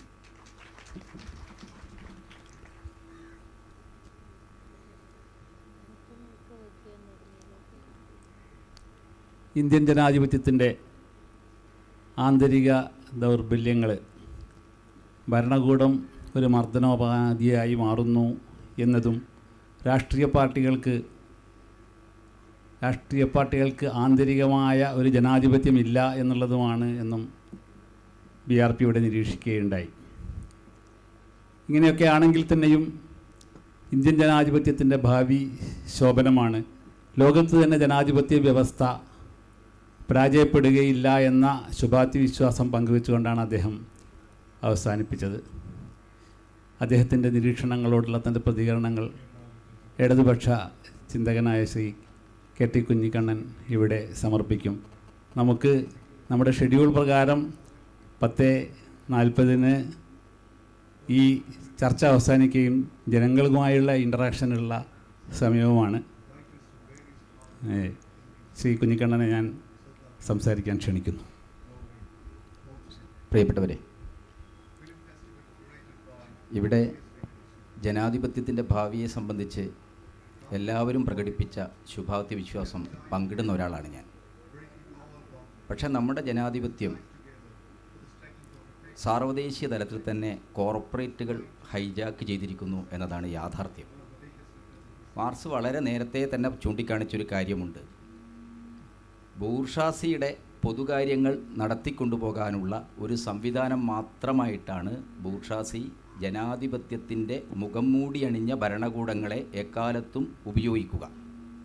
പക്ഷേ ജനകീയ ശക്തികൾക്ക്, തൊഴിലാളികൾക്ക്, ഫ്രഞ്ച് പാർലമെൻറ്റിലെ ലെഫ്റ്റിസ്റ്റുകൾക്ക് ജനാധിപത്യമാക്കി മാറ്റാൻ സ്ട്രഗിൾ ചെയ്യാനുള്ള, അഭിപ്രായം പറയാനുള്ള, ജനങ്ങളെ അണിനിരത്താനുള്ള ഒരു സ്വാതന്ത്ര്യമുണ്ട് എന്നതാണ് ജനാധിപത്യത്തിൻ്റെ ഏറ്റവും വലിയ സാധ്യതയായി ബൂർഷാ പാർലമെൻ്ററി ജനാധിപത്യത്തെ സംരക്ഷിക്കുകയും വിപുലീകരിക്കുകയും ചെയ്യണമെന്ന ഒരു സമീപനത്തിലേക്ക് ലോകത്തെമ്പാടുമുള്ള മാർക്സിസ്റ്റുകൾ എത്തപ്പെട്ടത്. ഇന്നത്തെ ഒരു ലോക സാഹചര്യം എന്താണ്? ട്രംപാണ് ലോകത്തിൻ്റെ ഒരു പ്രതീകം. എങ്ങനെയാണ് ട്രംപ് പവർ എന്ന് പറയുന്ന അമേരിക്കയിലെ ഒരു മുൻനിര കോർപ്പറേറ്റ് കമ്പനിയാണ്. അദ്ദേഹം ഈ മുംബൈയിൽ ഇന്ത്യയിലെ ഏറ്റവും വലിയ റിയൽ എസ്റ്റേറ്റ് മന്ദിരങ്ങൾ അദ്ദേഹം ഉണ്ടാക്കി കഴിഞ്ഞു. അതാണ് ഇന്ത്യയായിട്ടുള്ള അദ്ദേഹത്തിൻ്റെ ബന്ധം അദ്ദേഹം പറയുന്നത്. അതെ. അപ്പോൾ അദ്ദേഹം അതിനുള്ള നടപടികൾ ആരംഭിച്ചിരിക്കുകയാണ്. അപ്പോൾ ട്രംപിനെ പോലുള്ള ഒരാൾ അമേരിക്കൻ രാഷ്ട്രീയത്തിലുണ്ടായിരുന്നില്ല, റിപ്പബ്ലിക്കൻ പാർട്ടിയിലുണ്ടായിരുന്നില്ല, ഡെമോക്രാറ്റിക് പാർട്ടിയിലുണ്ടായിരുന്നില്ല. പക്ഷേ തെരഞ്ഞെടുപ്പായപ്പോൾ ട്രംപ് വന്നു. കോർപ്പറേറ്റുകൾക്ക് അവർക്ക് ആവശ്യമുള്ള ഒരാളെ തിരഞ്ഞെടുത്തു. കോർപ്പറേറ്റുകൾ വിധി നിർണ്ണയിച്ചു. 2014 ഇന്ത്യയിലെ തെരഞ്ഞെടുപ്പ് പരിശോധിച്ചാൽ ഭാവന വിജയറോറയെ പോലുള്ള ആളുകൾ വിശദാംശങ്ങളോടുകൂടി അത് അപഗ്രഥിച്ചിട്ടുണ്ട്. ഇന്ത്യയിലെ കോർപ്പറേറ്റുകൾ ബ്ലോക്കായി ശശി തരൂരിനെയൊക്കെ വിട്ടിട്ടവർ എന്ത് ചെയ്തു? നരേന്ദ്രമോദിയുടെ പിറകിൽ അണിനിരന്നു. അംബാനിയും അദാനിയും ഒന്നിച്ച് മിസ്റ്റർ മോഡിയുടെ പിറകിൽ അണിനിരന്നു. 16,000 കോടി ലോകചരിത്രത്തിൽ എവിടെയുണ്ടായിട്ടില്ല. ഒരാളുടെ ഇമേജ് ബൂസ്റ്റ് ചെയ്യാൻ വേണ്ടി മാത്രം 16,000 കോടി രൂപയുടെ പ്രൊപ്പഗൻഡ വർക്ക് ഇന്ത്യയിലെ കോർപ്പറേറ്റുകൾ നേരിട്ട് ഏറ്റെടുത്തു. അപ്പം ജനങ്ങളുടെ വിധിയെ, ജനങ്ങളുടെ സമ്മതിയെ മാനുഫാക്ചറിങ് നടത്തുന്ന, നിർമ്മാണം നടത്തുന്ന ഒരു പ്രത്യയശാസ്ത്ര പ്രചരണ യുദ്ധത്തിൻ്റെ കാലത്ത് നമ്മുടെ ജനാധിപത്യം ഹൈജാക്ക് ചെയ്യപ്പെടുന്നു എന്നുള്ളത് വളരെ പ്രധാനപ്പെട്ടൊരു പ്രശ്നമായിട്ട് നമ്മൾ ചർച്ച ചെയ്യണം. ലോകമെമ്പാടുമുള്ള വലതുപക്ഷ ശക്തികൾ ഈ രീതിയിൽ മുന്നോട്ട് പോവുകയാണ്. ട്രംപ് എന്താണ് ചെയ്തത്? ട്രംപ് ഏറ്റവും വലിയ ദേശീയവാദിയായി. അമേരിക്കൻ കാര്യങ്ങൾ അമേരിക്കക്കാർ തീരുമാനിക്കണം. പഴയ അമേരിക്കൻ സ്വപ്നത്തെക്കുറിച്ച് അയാൾ വളരെ മനോഹരമായ ഭാഷയിൽ സംസാരിച്ചു. അമേരിക്കയിൽ ഫാക്ടറികൾ പൂട്ടിപ്പോകുന്നതിനെക്കുറിച്ച്, അമേരിക്കയിൽ ഔട്ട്സോഴ്സിങ്ങിനെക്കുറിച്ച്, അമേരിക്കയിലെ വെള്ളക്കാരായ യുവാക്കൾക്കിടയിൽ പോലും തൊഴിലില്ലായ്മ രൂക്ഷമാകുന്നതിനെക്കുറിച്ച്. എന്നിട്ട് അദ്ദേഹം ആ വികാരം മുഴുവൻ എങ്ങോട്ടാണ് തിരിച്ചുവിട്ടത്, ഓറിയൻറ്റ് ചെയ്തത്? മെക്സിക്കൻ കുടിയേറ്റക്കാർക്കെതിരായിട്ടുള്ള അതിശക്തമായ വംശീയ വികാരം അദ്ദേഹം ഉയർത്തിയെടുത്തു. ഇത് തന്നെയാണ് ഇന്ത്യയിൽ നരേന്ദ്രമോദി ചെയ്തത്. അമിത്ഷാ ഇന്ന് ഒരു സ്ട്രാറ്റജി എന്ന നിലക്ക് പ്രയോഗിച്ചുകൊണ്ടിരിക്കുന്നത്. അപ്പോൾ നമ്മുടെ ജനാധിപത്യത്തെ കോർപ്പറേറ്റ് മൂലധനവും മതപുനരുദ്ധാന ശക്തികളും വംശീയതയും എല്ലാം ചേർന്ന് ഹൈജാക്ക് ചെയ്യുന്ന ഒരു കാലത്ത് അതിനെ പ്രതിരോധിക്കുക എന്നുള്ളത് വളരെ പ്രധാനമാണ്. അതിനെതിരായിട്ട് ഇവിടെ KV സൂചിപ്പിച്ചതുപോലെ വിശാലമായ മതനിരപേക്ഷ ജനാധിപത്യ ശക്തികളുടെ ഐക്യം വേണം. ആ ഐക്യത്തിൻ്റെ അടിത്തറ എന്താണ്? 2 കാര്യങ്ങളുണ്ടെന്നാണ് ഞാൻ കാണുന്നത്. ഞാനൊരു പാർട്ടിയുടെ പ്രതിനിധിയായിട്ടാണ് ഇവിടെ സംസാരിക്കുന്നത്. ശശി തരൂർ ആ ബാധ്യത ഏറ്റെടുത്തിട്ടില്ല. അദ്ദേഹം കോൺഗ്രസിനില്ലാത്തൊരു നിലപാടൂടെ പറഞ്ഞു, പ്രസിഡൻഷ്യൽ സിസ്റ്റം ആകാം. അത് കോൺഗ്രസിൻ്റെ നിലപാടായിട്ട് ഞാൻ കാണുന്നില്ല. അത് BJP നേരത്തെ പോലെ പറഞ്ഞുകൊണ്ടിരിക്കുന്ന ഒരു നിലപാടായിട്ടാണ് ഞാൻ കാണുന്നത്. പക്ഷേ ഞാനൊരു പാർട്ടിയുടെ പ്രതിനിധി എന്ന നിലയ്ക്ക് ഞാൻ ഈ കാര്യത്തെ കാണുന്നത്, ഇന്ത്യയിൽ 2 തരം ഉത്തരവാദിത്തങ്ങൾ ജനാധിപത്യ ശക്തികൾ ഇപ്പോൾ ഏറ്റെടുക്കണം. ഒന്ന്, നിയോ ലിബറൽ നയങ്ങൾ, അത് സൃഷ്ടിക്കുന്ന ആഘാതങ്ങൾ, അത് നമ്മുടെ സമ്പദ്ഘടനയിലും സാമൂഹ്യ ജീവിതത്തിലും ഉണ്ടാക്കിയിരിക്കുന്ന പ്രതിലോമപരമായ മാറ്റങ്ങൾ. അപകാർഷികവൽക്കരണമാണ്. ഈ ബജറ്റ് കണ്ടില്ലേ? അപകാർഷികവൽക്കരണം, ഡീപെസൻറ്റൈസേഷനാണ്. കാർഷിക ഭൂമിയിൽ നിന്ന് പരമ്പരാഗത കൃഷിക്കാർ ഒഴിഞ്ഞു പോകുന്ന സാഹചര്യം. ഘാട്ട് കരാറിൻ്റെയൊക്കെ ഭാഗമായി ഉണ്ടാക്കിയ പ്രൊഡ്യൂസേഴ്സ് റിട്ടയർമെൻറ്റ് സ്കീം, അതനുസരിച്ച് എന്താണ്, സർക്കാർ ചെറിയ നഷ്ടപരിഹാരം കൊടുത്ത് കോർപ്പറേറ്റ് കമ്പനികൾ എന്ന് പറഞ്ഞാൽ അഗ്രി ബിസിനസ് കുത്തകൾ, കാർഗിൽ കോർപ്പറേറ്റ് പോലുള്ള കമ്പനികൾ, അവർക്ക് ഇന്ത്യയുടെ ഭൂമി പാട്ടത്തിനും കമ്പനി കൃഷിയും കൊടുക്കുക. ഇതിൻ്റെ അനന്തരഫലം എന്ന് പറയുന്നത് ജന്മസിദ്ധമായ നൈസർഗികമായ ജീവിതോപാധികളിൽ നിന്ന് ഇന്ത്യൻ ജനത തുടച്ചു മാറ്റപ്പെടുകയാണ്. അങ്ങനെ തുടച്ചു മാറ്റപ്പെടുന്ന കുറേ ആൾക്കാരെ മാവോയിസ്റ്റുകൾ റിക്രൂട്ട് ചെയ്യും. അരക്ഷിതബോധമുള്ള കുറേ ആളുകളെ IS-കാരും റിക്രൂട്ട് ചെയ്യും. ഇതാണിപ്പോൾ രാഷ്ട്രീയത്തിൽ സംഭവിക്കുന്നത്. ജനാധിപത്യപരമായ പ്രതിരോധത്തെ ദുർബലമാക്കുന്ന രീതിയിൽ ഭരണകൂടത്തിൻ്റെ തീക്ഷ്ണമായ ഇടപെടലുകൾ വിധ്വംസക പ്രസ്ഥാനങ്ങൾക്ക് നമ്മുടെ രാജ്യത്ത് വളം ഇട്ടുകൊടുക്കുകയാണ്. അപ്പോൾ നമ്മൾ മാവോയിസ്റ്റുകളെയും ഈ ഇസ്ലാമിക തീവ്രവാദികളൊക്കെ അപലപിക്കുമ്പോൾ ഭരണകൂടത്തിൻ്റെ കോർപ്പറേറ്റ് അനുകൂല നയങ്ങളാണ് രാജ്യത്ത് ഈ അവസ്ഥയുണ്ടാക്കിയത്. 1948 നമ്മുടെ 1ാം മൈനിങ് ആക്ട്, നമ്മുടെ ഇൻഡസ്ട്രി റെസൊല്യൂഷൻ്റെ ഭാഗമായിട്ടുള്ള എല്ലാ നിയമങ്ങളും അമെൻമെൻറ്റ് ചെയ്തു. 90-കൾക്ക് ശേഷം ഗ്ലോബലൈസേഷൻ ഉണ്ടാക്കിയ മാറ്റം എന്ന് പറയുന്നത് ചെറുതല്ല. ഇന്ത്യയിലെ 100 കണക്കിന് വരുന്ന എണ്ണ പരിവേഷണ പദ്ധതികളും സംസ്കരണ പദ്ധതികളും ഇപ്പോൾ അംബാനിയുടെ കയ്യിലാണ്, വിദേശ കോർപ്പറേറ്റുകളുടെ കയ്യിലാണ്. 48-ലെ നമ്മുടെ മൈനിങ് ആക്ട് വളരെ പ്രകടമായി പറഞ്ഞു, നാടനുമല്ല വിദേശിയല്ല, ഒരു മൂലധന ശക്തികൾക്കും സ്വകാര്യ മൂലധന ശക്തികൾക്ക് രാജ്യത്തിൻ്റെ മർമ്മപ്രധാനമായ മേഖലകളിൽ നിക്ഷേപം അനുവദിക്കരുത്. 90-കളിൽ റാവു സർക്കാർ എന്താ ചെയ്തത്? അതിന് കൈപൊക്കി കൊടുത്തു BJP-ക്കാർ. നമ്മുടെ ഈ മൈനിങ് ആക്ടുകളിൽ 1ാം ഇൻഡസ്ട്രി റെസൊല്യൂഷൻ്റെ പൊതുമേഖലയോടുള്ള സാമൂഹ്യ നിയന്ത്രണത്തിലുള്ള എല്ലാ തത്വങ്ങളെയും നിരാകരിക്കുന്ന കടുത്ത യാഥാസ്ഥിതികമായ സ്വകാര്യവൽക്കരണത്തിൻ്റെ ഒരു നയം നമ്മുടെ രാജ്യത്ത് നടപ്പാക്കി.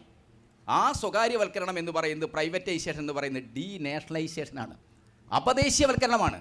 ഏറ്റവും വലിയ ദേശീയത പറഞ്ഞ് കമലിനെ രാജ്യദ്രോഹിയാക്കി പാകിസ്ഥാനിലേക്ക് പറഞ്ഞയക്കാൻ ശ്രമിക്കുകയും രാജ്യത്തിൻ്റെ ഏറ്റവും സമ്പന്നമായ വിഭവ സ്രോതസ്സുകൾ ബഹുരാഷ്ട്ര കുത്തകൾക്ക് കൊടുക്കുകയും ചെയ്യുകയാണ്. ഒരു ഭാഗത്ത് ദേശീയത സംസ്കാരത്തിൻ്റെ മണ്ഡലത്തിൽ വലിയ അക്രമാസക്തമായ ഒരു അജണ്ടയായി ഉയർത്തുക, മറുഭാഗത്ത് സാമ്പത്തിക നയങ്ങളുടെ രംഗത്ത് എന്ത് ചെയ്യുക?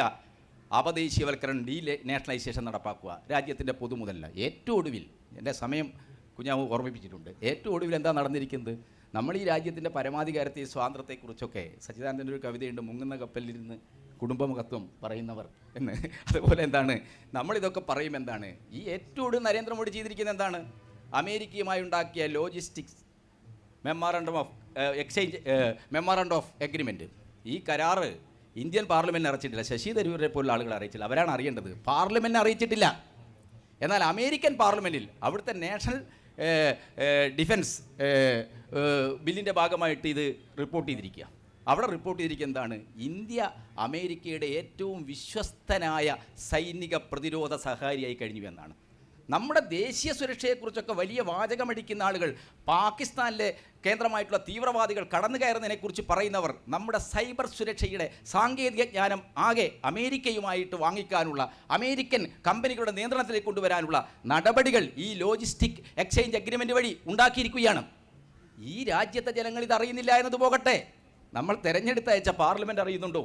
പാർലമെൻറ്റിനെ അജ്ഞതയിൽ നിർത്തിക്കൊണ്ട് ജനാധിപത്യത്തെ പരിഹാസ്യമാക്കുകയാണ് ഈ നിയോ ലിബറൽ നയങ്ങളുടെ നടത്തിപ്പുകാരായ ഭരണാധികാരികൾ ചെയ്യുന്നത്. നരേന്ദ്രമോദിയുടെ കാലം അത് ഹിന്ദുത്വ രാഷ്ട്രീയത്തിൻ്റെതാണ്, അത് രാജ്യത്തെ മതനിരപേക്ഷ ജനാധിപത്യ ഘടനയെ ഇല്ലാതാക്കുന്നതാണ്. അതുകൊണ്ട് ഇവിടെ ഉയർന്നു വരുന്ന ഒരു പ്രധാനപ്പെട്ട പ്രശ്നം ജനാധിപത്യ ശക്തികൾ, അത് BRP ഭാസ്കർ പറഞ്ഞൊരു കാര്യത്തോട് ഞാൻ വളരെ നന്നായി യോജിക്കുകയാണ്. CPM-ന് 20-ാം പാർട്ടി കോൺഗ്രസിൻ്റെ പ്രത്യയശാസ്ത്ര പ്രമേയ കറകളഞ്ഞ ജനാധിപത്യ നിലപാടുകൾ ഉണ്ടാവുക, ഉൾപാർട്ടി ജനാധിപത്യം ഉണ്ടാവുക എന്നുള്ളത് ജനാധിപത്യത്തെ ശക്തിപ്പെടുത്താൻ കഴിയണമെങ്കിൽ എല്ലാ രാഷ്ട്രീയ പാർട്ടികൾക്കും ഉണ്ടാകണം.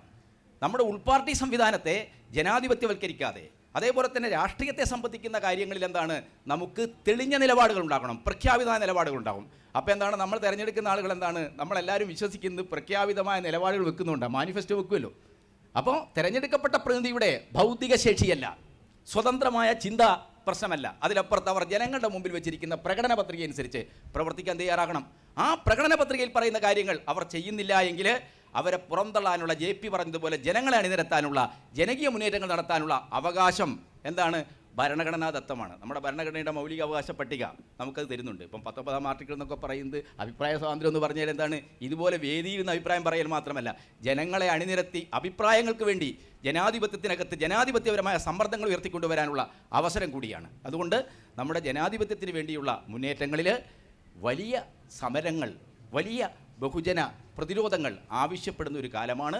ആ പ്രതിരോധത്തിൻ്റെ മണ്ഡലത്തെ വിപുലമാക്കുക, വിശാലമാക്കുക എന്നതാണ് പ്രധാനം. തീർച്ചയായിട്ടും ഇത്തരമൊരു സാഹിത്യോത്സവത്തിൻ്റെ ഭാഗമായി നടത്തുന്ന ചർച്ചകൾ അത്തരം കാര്യങ്ങളിലേക്ക്, എല്ലാ ആളുകളും ഈ കാര്യങ്ങളൊക്കെ അറിയുന്ന ആളുകളാണ്, പക്ഷേ നമ്മുടെ ആശയങ്ങളെ പരസ്പരം വിനിമയം ചെയ്യുന്ന വഴി, കൊടുക്കൽ വാങ്ങൽ നടക്കുന്നത് വഴി അത്തരമൊരു പ്രതിരോധത്തിനാവശ്യമായ ആശയ പരിസരത്തെ ദൃഢീകരിക്കും എന്ന പ്രത്യാശയോടെ ഞാൻ നിർത്തുന്നു. നന്ദി.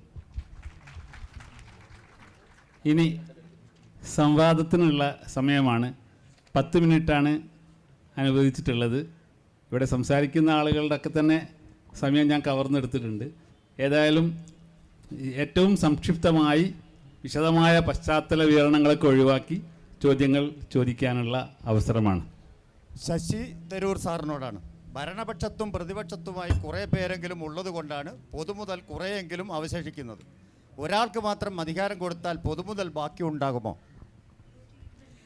ഞാൻ പറഞ്ഞില്ലേ, ഒരാൾക്ക് മാത്രമല്ല അധികാരം കൊടുക്കേണ്ടത്, നമ്മൾക്ക് എല്ലാ ലെവലിലും എല്ലാ മേഖലയിലും അധികാരം കൊടുക്കണം. പറഞ്ഞാൽ ഒരു ഗ്രാമത്തിൽ പഞ്ചായത്ത് ചീഫ് നമ്മൾ നേരിട്ട് തിരഞ്ഞെടുക്കണം, നഗരത്തിൽ മേയറെ നമ്മൾ നേരിട്ട് തിരഞ്ഞെടുക്കണം, സംസ്ഥാനത്തിൽ മുഖ്യമന്ത്രി അല്ലെങ്കിൽ ഗവർണർ, രണ്ടിൻ്റെ ആവശ്യമില്ല, ഏതെങ്കിലും ഒരാളെ വെച്ചിട്ട് അദ്ദേഹത്തിനെ നേരിട്ട് തിരഞ്ഞെടുക്കണം. എന്നിട്ട് അപ്പോൾ ആ ചെക്സ് ആൻഡ് ബാലൻസസ് നമുക്കിപ്പോൾ ഉള്ളത്, ആർക്കും ഒന്നും തീരുമാനം എടുക്കാൻ സാധിക്കില്ല, ആർക്കും അവകാശമില്ലാത്ത സ്ഥിതിയിലാണ് ഇരിക്കുന്നത്. പക്ഷേ ഞാൻ കാണുന്ന ചെക്സ് ആൻഡ് ബാലൻസസ് ഓരോ ലെവലിലായിരിക്കും. അപ്പോൾ എല്ലാവർക്കും അഥവാ അവരുടെ സ്വന്തം മേഖലയിൽ അവർക്ക് സ്വന്തമുള്ള അവകാശമുണ്ടെങ്കിൽ പല തീരുമാനങ്ങൾ വേഗം എടുക്കാനും നമ്മളുടെ വികസനത്തിന് വേണ്ടി ആക്ഷൻ എടുക്കാനുള്ള സാധ്യത ഉണ്ടാവും. ഞാൻ ഒരു കാര്യം കൂടി പറയട്ടെ, താങ്കൾ പറഞ്ഞ ഒരു ചെറിയൊരു ടെക്നിക്കൽ കറക്ഷൻ. ഇത് BJP പറഞ്ഞ ശേഷമല്ല ഞാനത് പറയാൻ തുടങ്ങിയത്. ഞാൻ ആദ്യം എൻ്റെ ഡോക്ടറൽ തീസിസിൽ എഴുതിയ ഒരു പോയിൻ്റാണിത് 45 വർഷം മുമ്പ്. അത് കഴിഞ്ഞിട്ട് ദേവഗൗഡ ഭരിക്കുന്ന സമയത്താണ് ഞാൻ ഒരു പുസ്തകം ഇറക്കിയത്.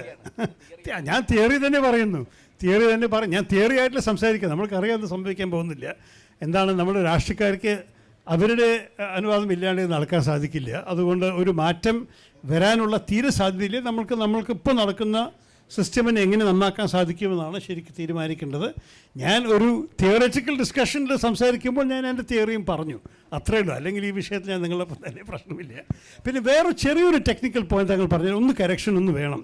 ഈ ലോജിസ്റ്റിക് സപ്ലൈ അഗ്രിമെൻറ്റിൽ ഒരു സത്യമാണ്, അമേരിക്കൻ കോൺസ്റ്റിറ്റ്യൂഷൻ പ്രകാരം ഏത് അന്താരാഷ്ട്രീയ അഗ്രിമെൻ്റ് ഉണ്ടെങ്കിലും അവരത് സെനറ്റിന് കൊണ്ട് കൊടുക്കണം. അവിടെ റാറ്റിഫിക്കേഷൻ അത്യാവശ്യമാണ്. ഇന്ത്യയിൽ ആ നിയമമില്ല. അന്താരാഷ്ട്രീയ അഗ്രിമെൻറ്റ് നമ്മുടെ പാർലമെൻറ്റിൽ കൊണ്ടുവരാനുള്ള ആവശ്യം നമ്മുടെ കോൺസ്റ്റിറ്റ്യൂഷനിൽ കണ്ടിട്ടില്ല. അതുകൊണ്ട് ഈ വിഷയത്തിനെ അവരെ ആക്ഷേപിക്കാൻ ഞങ്ങൾക്ക് ഒരു ബുദ്ധിമുട്ടാണ് പ്രതിപക്ഷത്തിൽ. എന്താ കാരണം, അവർക്ക് ഞങ്ങളുടെ അഭിപ്രായം ഇല്ലാണ്ട് ചെയ്യാനുള്ള അവകാശമുണ്ട്, ഞങ്ങളുടെ റാറ്റിഫിക്കേഷൻ കൂടി ആവശ്യമില്ല. അതാണ് സത്യം. ഇത് സംബന്ധമായി കൃഷ്ണയ്യർ നമ്മുടെ ഘാട്ട് കരാർ ഒപ്പിടുന്ന സമയത്ത് കൃഷ്ണയ്യർ ദേശീയ തലത്തിലുള്ള ഈ ജഡ്ജിമാരെയും അഭിഭാഷകരെയും ഒക്കെ ഓർഗനൈസ് ചെയ്തുകൊണ്ടൊരു ശ്രമം നടത്തിയിരുന്നു. അതായത് ഘാട്ട് കരാർ ഒപ്പിടുന്നതുമായി ബന്ധപ്പെട്ട് മരേക്കഷ് ഉടമ്പടിയുടെ വിശദാംശങ്ങൾ പാർലമെൻറ്റിൽ വെക്കാൻ നമ്മുടെ പാർലമെൻ്ററി നടപടിക്രമങ്ങൾ ഇന്ത്യൻ ഭരണഘടനയുടെ അറിയാനുള്ള അവകാശം അംഗീകരിക്കുന്നുണ്ടെങ്കിൽ ബാധ്യസ്ഥമാണ് എന്നുള്ളത്. അതാണ് നിയമത്തെ നമ്മളെ ജനങ്ങൾക്ക് അനുകൂലമായി വ്യാഖ്യാനിക്കുക. അപ്പോഴാണ് ജനാധിപത്യം ഒരു സ്ത്രീകളാവുന്നത്. പക്ഷെ അത് നടന്നില്ല. എന്താ കാരണം, പാർലമെൻ്ററി സിസ്റ്റങ്ങൾ അങ്ങനെ ഒരു കോൺസെപ്റ്റില്ല. എന്താ കാരണം, പാർലമെൻറ്റിൽ നിന്നാണ് സർക്കാർ വരുന്നത്. അതാണ് നമ്മളുടെ സിസ്റ്റമിൻ്റെ ഫ്ലോ. ഞാൻ വിചാരിച്ച സിസ്റ്റമിൽ, ഈ പ്രസിഡൻഷ്യൽ സിസ്റ്റം അദ്ദേഹം ചോദിച്ച പോലെയുള്ള സിസ്റ്റമിൽ അല്ല, ആ പ്രസിഡൻഷ്യൽ സിസ്റ്റമിൽ 3 ബ്രാഞ്ചിനും അവർ സ്വന്തം അവകാശമുണ്ടാവും. അപ്പോൾ ലെജിസ്ലേറ്റീവ് ബ്രാഞ്ചിന്, പാർലമെൻ്ററി ബ്രാഞ്ചിന് ഇങ്ങനെയുള്ള കാര്യങ്ങൾ ചെയ്യാനുള്ള അവകാശം കൊടുക്കാൻ കുറച്ചും കൂടി എളുപ്പമാവും. എന്താ കാരണം? പാർലമെൻറ്റിൻ്റെ ഒരു ഭൂരിപക്ഷമല്ല സർക്കാർ ഉണ്ടാക്കുന്നത്.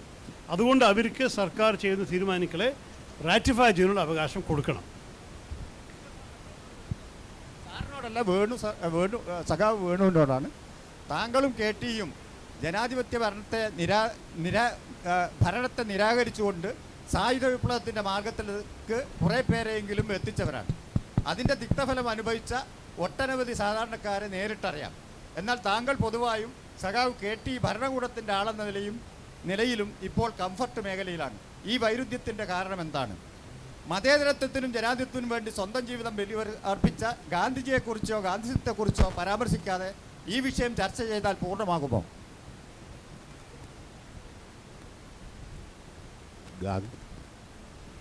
ഗാന്ധിജിയെക്കുറിച്ചൊക്കെയുള്ള നിലപാട് ഞാൻ വളരെ വിശദമായി തന്നെ എൻ്റെ പല ലേഖനങ്ങളിലും പറഞ്ഞിട്ടുള്ളതാണ്. ഇവിടെ 10 മിനിറ്റ് കൊണ്ട് ഇതെല്ലാം കൂടി ചർച്ച ചെയ്യാവുന്ന വിഷയമല്ല. അതുകൊണ്ടാണ് അത് പരാമർശിക്കപ്പെടാതെ പോയത് എന്നുള്ളത് മാറ്റിക്കും. ആദ്യത്തേത് വ്യക്തിപരമായ കാര്യങ്ങളാണ്. തീർച്ചയായിട്ടും വിവിധ രാഷ്ട്രീയ പ്രസ്ഥാനങ്ങളിൽ പ്രവർത്തിക്കുന്ന ആളുകൾ അവരുടെ നിലപാടുകളിൽ നിരന്തരമായി മാറ്റങ്ങൾ ഉണ്ടായിക്കൊണ്ടിരിക്കുന്നുണ്ട്. മാറ്റം പാടില്ല എന്ന് വിശ്വസിക്കുന്ന ആളുകളുണ്ട്. അതൊരു ഫ്യൂഡൽ ചിന്തയുടെ ഭാഗമാണെന്ന് വിശ്വസിക്കുന്ന ഒരാളാണ്.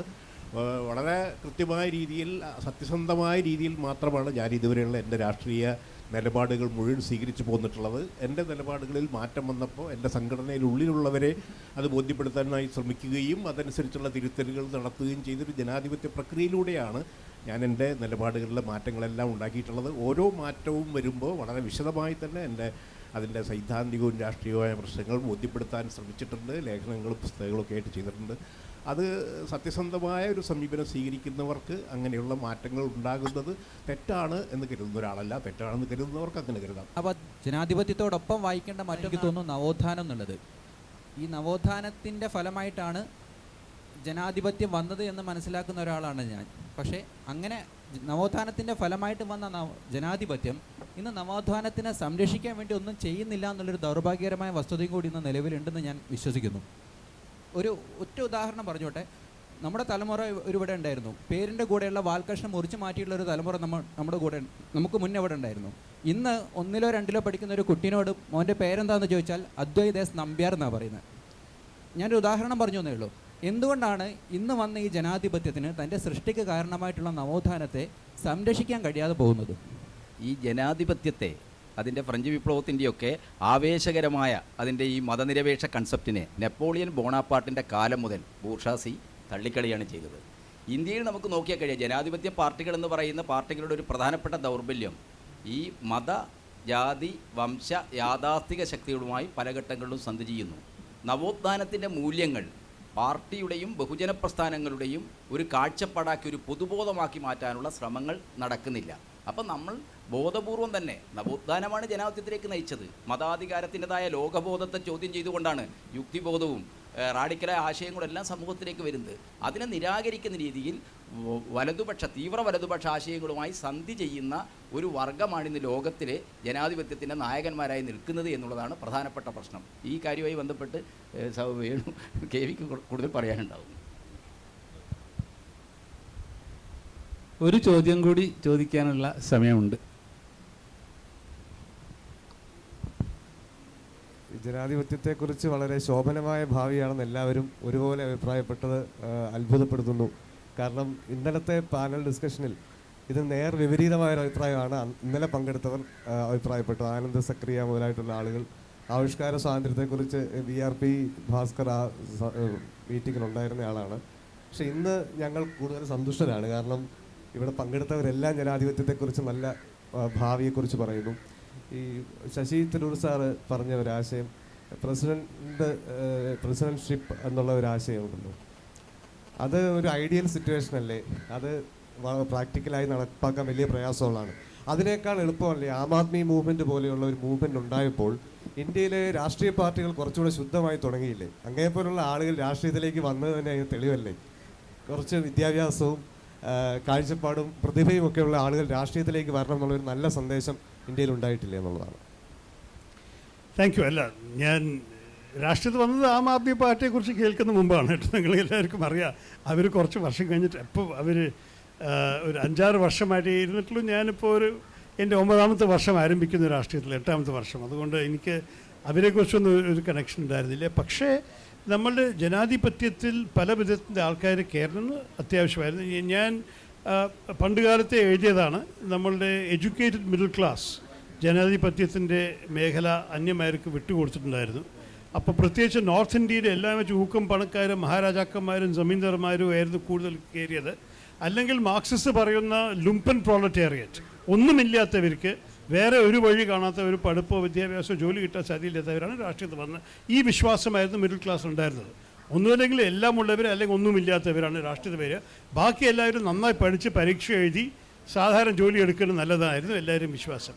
എൻ്റെ അഭിപ്രായത്തിൽ ഭാരതത്തിന് ഭാവിക്ക് വേണ്ടിയിട്ട് നമ്മളുടെ സൊസൈറ്റിയിലത്തെ എല്ലാ സെക്ഷൻസും രാഷ്ട്രീയത്തിൽ പങ്കെടുക്കണം. എന്താ കാരണം, ഒരു ജനാധിപത്യത്തിൽ രാഷ്ട്രീയമാണ് നമ്മളുടെ രാജ്യത്തിൻ്റെ ഭാവിയെക്കുറിച്ച് തീരുമാനിക്കാൻ സാധിക്കുന്ന ഒരു വഴി. അതുകൊണ്ട് ഞാൻ എപ്പോഴും പറഞ്ഞു നമ്മളെല്ലാവരും ഇതിൽ കയറണമെന്ന്. ഞാൻ ഈ പ്രസിഡൻഷ്യൽ സിസ്റ്റമിനെ കുറിച്ച് സംസാരിച്ച കാരണം എന്താണ്, ജനങ്ങൾ ഇപ്പോൾ എനിക്കിപ്പോൾ കൂടി ആവശ്യം തോന്നുന്നു, എല്ലാ വർഷവും വല്ലവരും ഒരു പോൾ നടത്തും. എന്താ ഭാരതത്തിൽ ഒരു ഡിക്റ്റേറ്റർഷിപ്പ് വേണോ അല്ലെങ്കിൽ മിലിറ്ററി റൂൾ വേണോ എന്ന് ചോദിച്ചാൽ എല്ലാ വർഷവും ഒരു ഭൂരിപക്ഷം അതേന്ന് പറയും. കാരണം ജനാധിപത്യം നമ്മൾ 70 വർഷം കഴിഞ്ഞിട്ടും കൂടി അത്രത്തോളം നമ്മുടെ ജനങ്ങളുടെ മനസ്സിൽ കയറ്റാൻ സാധിച്ചില്ല. ജനാധിപത്യം ഇത്ര അത്യാവശ്യമായ നല്ലൊരു കാര്യമാണ് ജനങ്ങളുടെ മനസ്സിൽ. പലരും വിചാരിക്കും ജനാധിപത്യം ഈ രാഷ്ട്രീയക്കാർ പണമുണ്ടാക്കുന്നു, കറപ്ഷനാണ്, അല്ലെങ്കിൽ അവർ ഒരു പിന്നെ മോശം സംസാരം കേൾക്കുന്നു, മുദ്രാവാക്യങ്ങൾ നിലവയ്ക്കുന്നു, ഹർത്താൽ നടത്തുന്നു, രാജ്യങ്ങളുടെ കാര്യം നന്നായി ചെയ്യുന്നില്ല, ഒരു ഡിക്റ്റേറ്റർഷിപ്പ് വന്നു കഴിഞ്ഞാൽ നന്നായി നടക്കുന്ന ഒരു വിചാരം ഇപ്പോൾ കൂടി ജനങ്ങളുടെ മനസ്സിലുണ്ട്. ഈ പോൾ എവിടെയാണ് ഈ ചോദ്യം ചോദിക്കുന്നത്, ആരോടെ ചോദിക്കണം, അത് വേറെ പ്രശ്നമാണ്. ഈ പോൾസിനെ ഞാൻ 100% വിശ്വസിക്കുന്നു എന്നല്ല. പക്ഷേ ഇങ്ങനെ എല്ലാ വർഷവും പല വർഷങ്ങളായിട്ട് എല്ലാ വർഷവും ഒരു പോൾ വരുന്നു, ഭൂരിപക്ഷം ആ പോളിൽ ഉത്തരം പറയുന്നവർ പറയുന്നു നമ്മുടെ രാജ്യത്തിൽ ജനാധിപത്യത്തിന് പകരം ഒരു സ്ട്രോങ് മാൻ റൂളാണ് വേണ്ടത്. കേൾക്കുമ്പോൾ that also explains Narendra Modi phenomenon. താങ്കൾ 31% കുറിച്ച് പറഞ്ഞ് ശരിയാണ്, BRP എന്നൊന്ന് പറഞ്ഞിട്ടായിരുന്നു. പക്ഷേ ജനങ്ങൾക്കിങ്ങനെ ഒരു ഡിസൈസീവ് ആക്ഷൻ അവർ സർക്കാരിൽ നിന്ന് കാണണം എന്നൊരു ആവശ്യം പലവരുടെ മനസ്സിലുമുണ്ട്.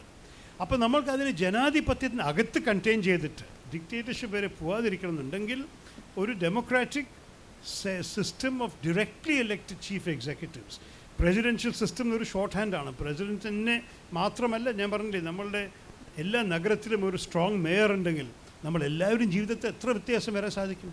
ഇപ്പം നിങ്ങൾക്ക് വല്ലൊരു പ്രശ്നമുണ്ടോ, പാതി വരെ മാലിന്യം കളഞ്ഞു, എത്ര ആൾക്കാർ പുറകെ ഓടി നടക്കേണ്ടത് ഒരു കാര്യം ചെയ്ത് കിട്ടാൻ.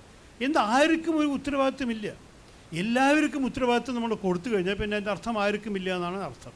അതാണ് നമ്മുടെ ജനാധിപത്യത്തിൻ്റെ കുഴപ്പം.